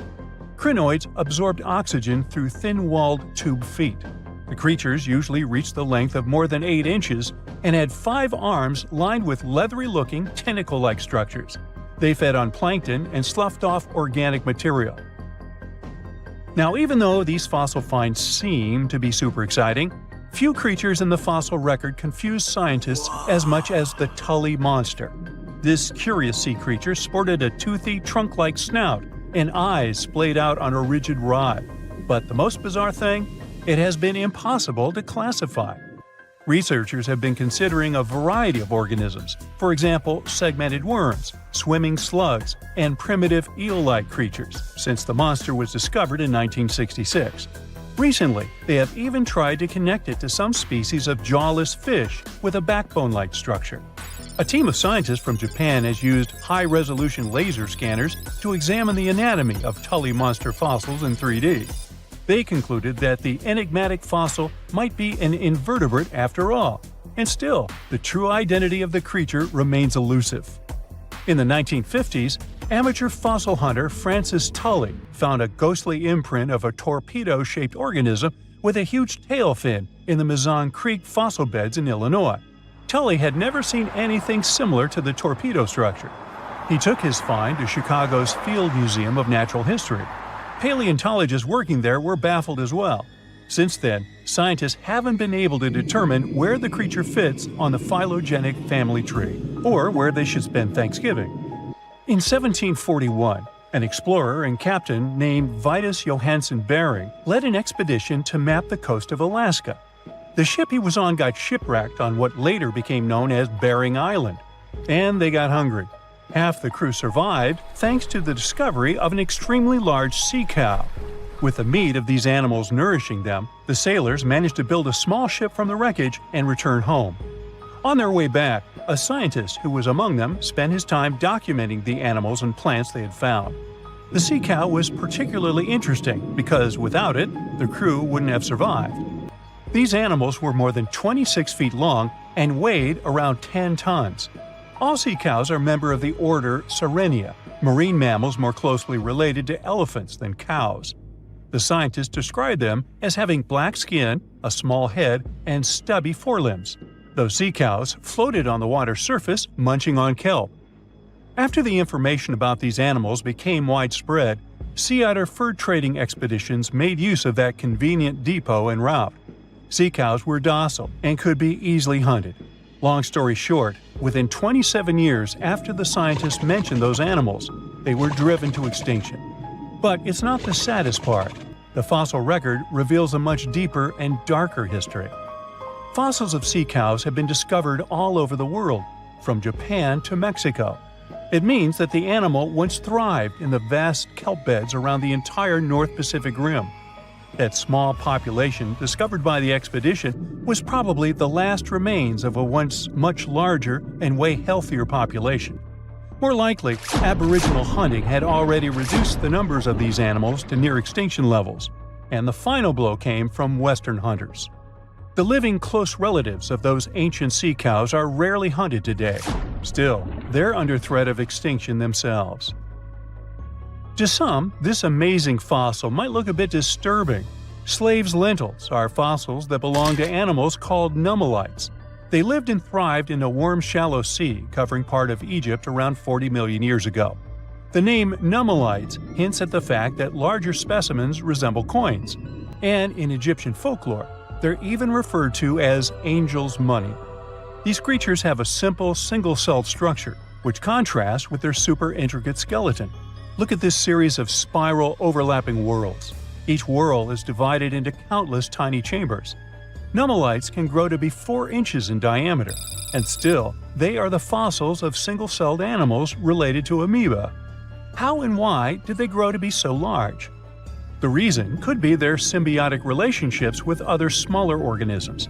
In the case of modern species, such symbionts are tiny golden-brown single-celled algae called diatoms. The shells of nummelites are relatively transparent, and since they're flat, there's a large surface area for the light needed for the diatoms to photosynthesize. For some reasons, scientists are still debating about them. The presence of plant symbionts in animals dwelling in the sea encourages the growth of a calcareous skeleton in hosts.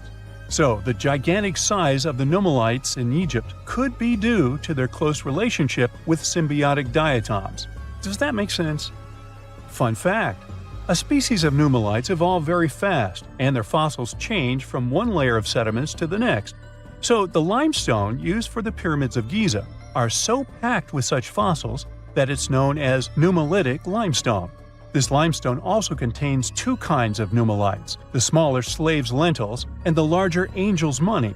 But those are not different species, but rather different stages in the life cycle of a single species.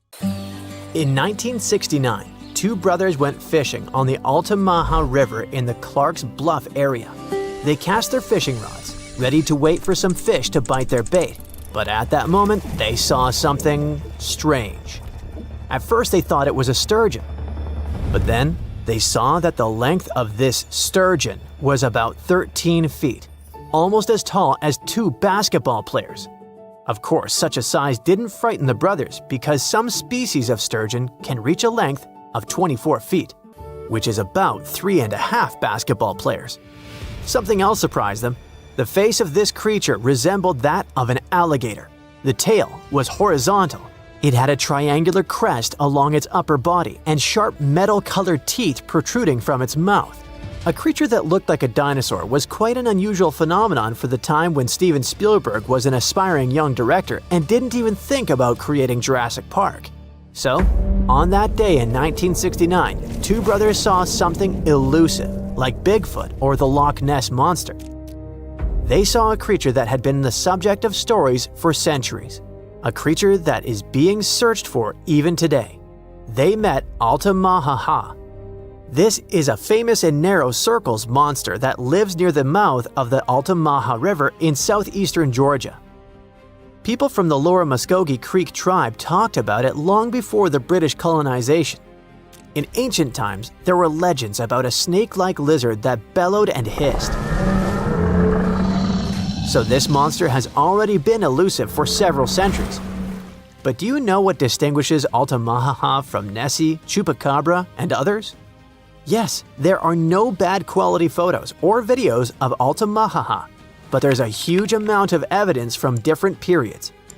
For the locals, Altamaha is so real that one artist created a detailed statue of this river beast. Of course, it's not accurate because it's based on eyewitness accounts. But you'll probably agree that it would be scary to see such a cute animal in the middle of the river while fishing. Almost all the stories are about a creature without hind limbs, but with front flippers, which swims like a dolphin, has a crocodile face, big eyes, and large, sharp teeth. It's gray or green with a whitish-yellow belly and a bony crest on its crown. And most interestingly, people have seen this creature in different sizes. Of course, when you see an unknown dinosaur-like thing, you can exaggerate its size or estimate it incorrectly, which explains the difference in statements. But there's also a probability that Georgia is home to a big family of Altamaha. One of the first people to see this creature and report it to a local newspaper was Captain Delano. On his schooner Eagle, he was sailing near St. Simon's Island, below the mouth of the Altamaha River, when he saw a creature about 70 feet long, which is almost twice the size of a school bus. Its body was like a barrel, and its head was like that of an alligator. It's possible that the captain greatly exaggerated the size of the monster because of the excitement, but several other people who were with him in the boat confirmed his words. From that moment on, reports of the river monster began to appear more often. Someone saw it flashing along the river. Others saw how it behaved defensively towards people. And some people reported that Altamaha was just basking in the sun. Just imagine its displeasure. Not only fishers met Altamaha. In the 20s of the last century, lumberjacks were crossing the river and saw a huge snake-like monster. In 1935, a group of hunters saw a creature they called a giant snake. In the 1940s, Boy Scouts encountered a similar creature. And in the 1950s, two employees from Reidsville State Prison saw it. For so many years, people have been meeting it, and no one has ever managed to catch the monster. Perhaps it's smarter than it looks and always very careful. Maybe people are afraid to touch it. Perhaps they consider it a national treasure and protect it. But one day, there was a case when Altamaha almost fell into a trap. In the summer of 1980, 2 men saw a monster wallowing on a muddy shore. It seemed like it was stuck and trying to get out. The witnesses said that the rough, dark-skinned creature had finally left the shore, dived into the water, and disappeared. Later that year, another man said he had seen something similar. A snake-like large creature with 2 brown humps protruding from the water. It dived into the water and churned the surface, like a boat while moving. Other witnesses catching crabs described Altamahaha as the largest eel in the world. Okay, stop! Many saw it in the last century, but what about more recent news? Is the monster still alive? Oh yeah. In 2002, a man was pulling a boat upriver near the town of Brunswick when he noticed something large, 20 feet long and about 6.5 feet wide, breaking out of the water. In 2010, a photographer caught something strange on camera floating along a canal in the city of Darien. And these cases are just the ones we know about. Surely, many people have seen this thing but haven't talked about it in newspapers or on the internet. If you don't believe these stories, you can go to Darien, get on a boat, and ride along the river to see this monster with your own eyes. Yes, according to reports, this creature always tries to avoid people. It's very cautious, but all the same, you should not get too close to this water lizard twice the size of a school bus. Go to the Museum of Darien to take a photo of the Altamahaha statue. There are also souvenirs with the image of this monster. But let's assume that you or someone else managed not only to take a clear photo of the Altamahaha, but also catch it. What is the next course of action? What are you going to tell the world, and how will the world react to it? What will happen to the poor animal, surrounded by millions of flashes from reporters' cameras? Will people make a show out of it or send it to a lab? Fortunately, in 2001, scientists already developed an action plan. This plan was drawn up by Scotland's nature agency, NatureScot, since they had concerns about the Loch Ness Monster. At some point, it became too popular and too many people tried to catch it, so the agency became concerned about saving the life of the famous creature. They showed the Nessie contingency plan that can also be used for any unknown animal that lives in water or on land. According to the plan, if the ancient lizard is captured, scientists should take its DNA sample and just release it back into the wild. Fair enough. The animal will receive the same legal protection as other local wildlife in Scotland. All attempts to catch it will be prohibited. But let's imagine that this is exactly what happens. Scientists receive a DNA sample of the Altamahaha, the Loch Ness Monster, or other similar creatures. What could those be? Some ancient descendants of dinosaurs? For example, the plesiosaur looks like a distant relative of these monsters. It's huge and has a long neck and a toothy mouth. What if it managed to survive and reach the Altamaha River? Or it may be a completely new, unknown species that lives in deep freshwater. Some people who saw Altamahaha said that it had produced a hissing sound. What if it's some kind of ancient python or anaconda that moved from land to water and grew fins? In any case, it should not be ruled out that it may be some kind of eel or sturgeon. One day, someone saw it, was impressed, and told other people about it with great exaggeration. Everyone